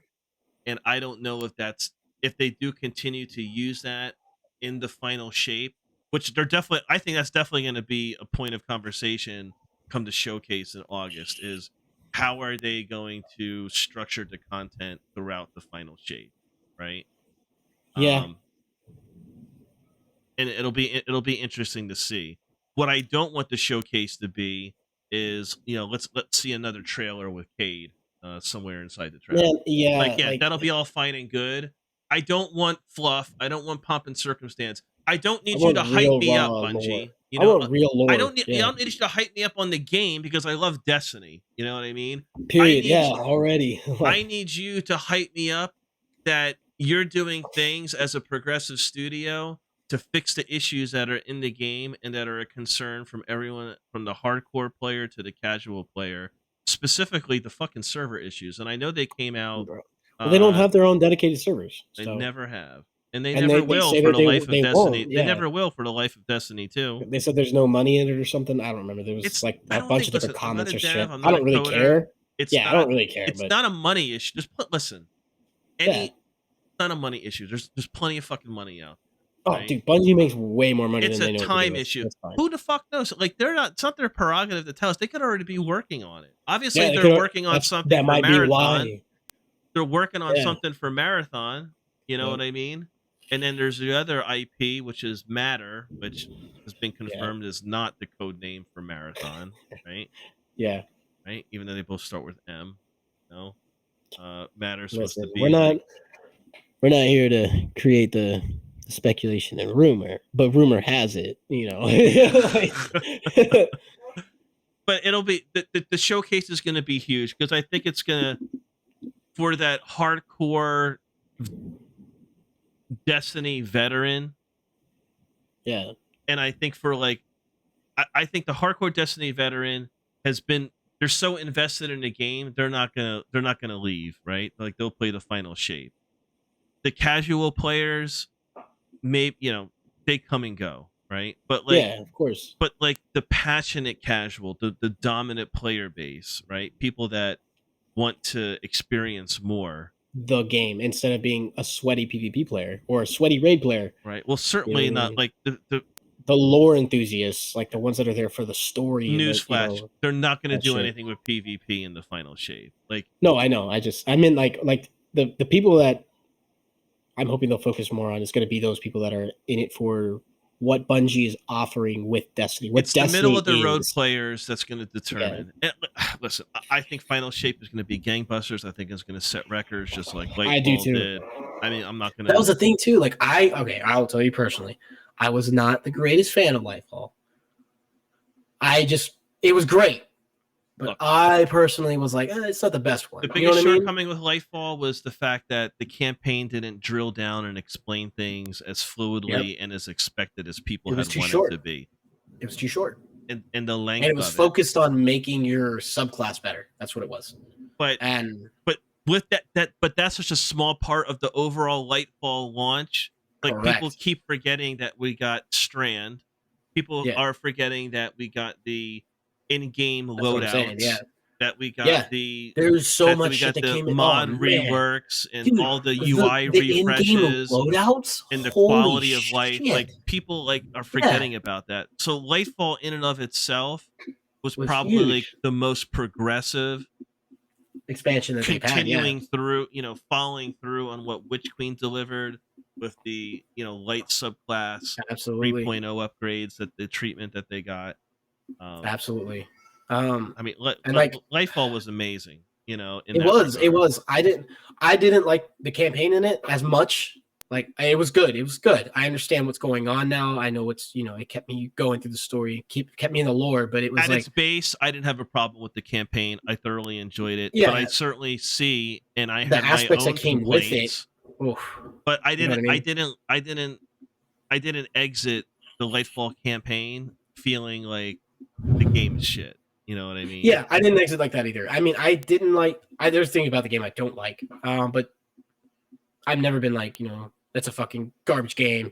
Screw this game. I mean, I got mad at it, and I definitely deleted it on my own time. I got mad. I did one of those. Who hasn't done that to a game? You know what I mean? Not me. You know what I mean? Like I still love the game. I still absolutely do. It's you know what I mean? It's installed. I still play. But I think like one of the biggest parts on it, especially for me, is I gotta have my fire team. You know what I mean? And they gotta be doing it with me. They've got to be there. Everything that we're going through, they have to be there. Because I made all those memories in D1 with my fire team. I made all of those, all the success we've had as Guardians. I did with my fire team.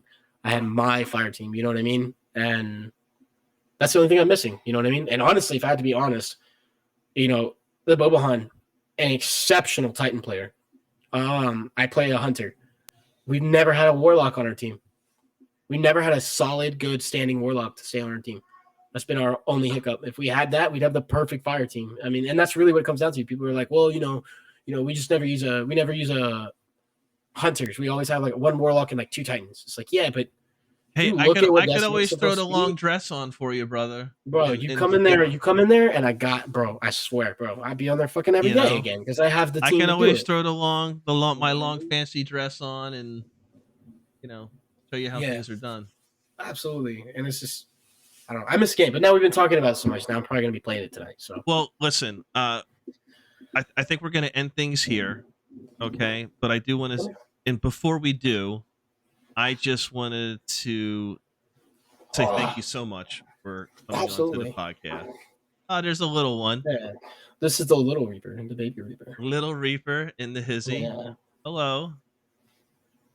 Just wanted to thank you so much for coming on to the podcast. It's a pleasure to have met you, made your acquaintance, become your friend, become part of the Reaper crew.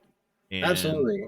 I'm excited for the future we both have on our channels, man. I'm stoked to see how SloopGaming is going to go. And to be a part of that's going to be awesome. And I can't wait to find out how everybody else in our communities are going to grow together. It's the whole point of doing it as a community. Any final words that you have for the viewers before I do my outro? Eyes up. The shit show is now on SloopGaming. Let's go. Excellent. Yeah. All right. Well, again, Reaper, thank you so much. Thank you for everyone who came out today. Thank you for all of the follows. Reaper crew in the house. Awesome to be part. Can't wait to get to know everybody more. And check out your content and your channels. Very much looking forward to meeting everyone individually as well as collectively. Honored to be part of the crew. Thanks again for coming out and participating, watching, enjoying ZEROHOUR Podcast, episode 19 with Earthbound Reaper. Episode 19, the shit show in the house. And as we always say here, thank you so much. Happy Bungie Day to everybody.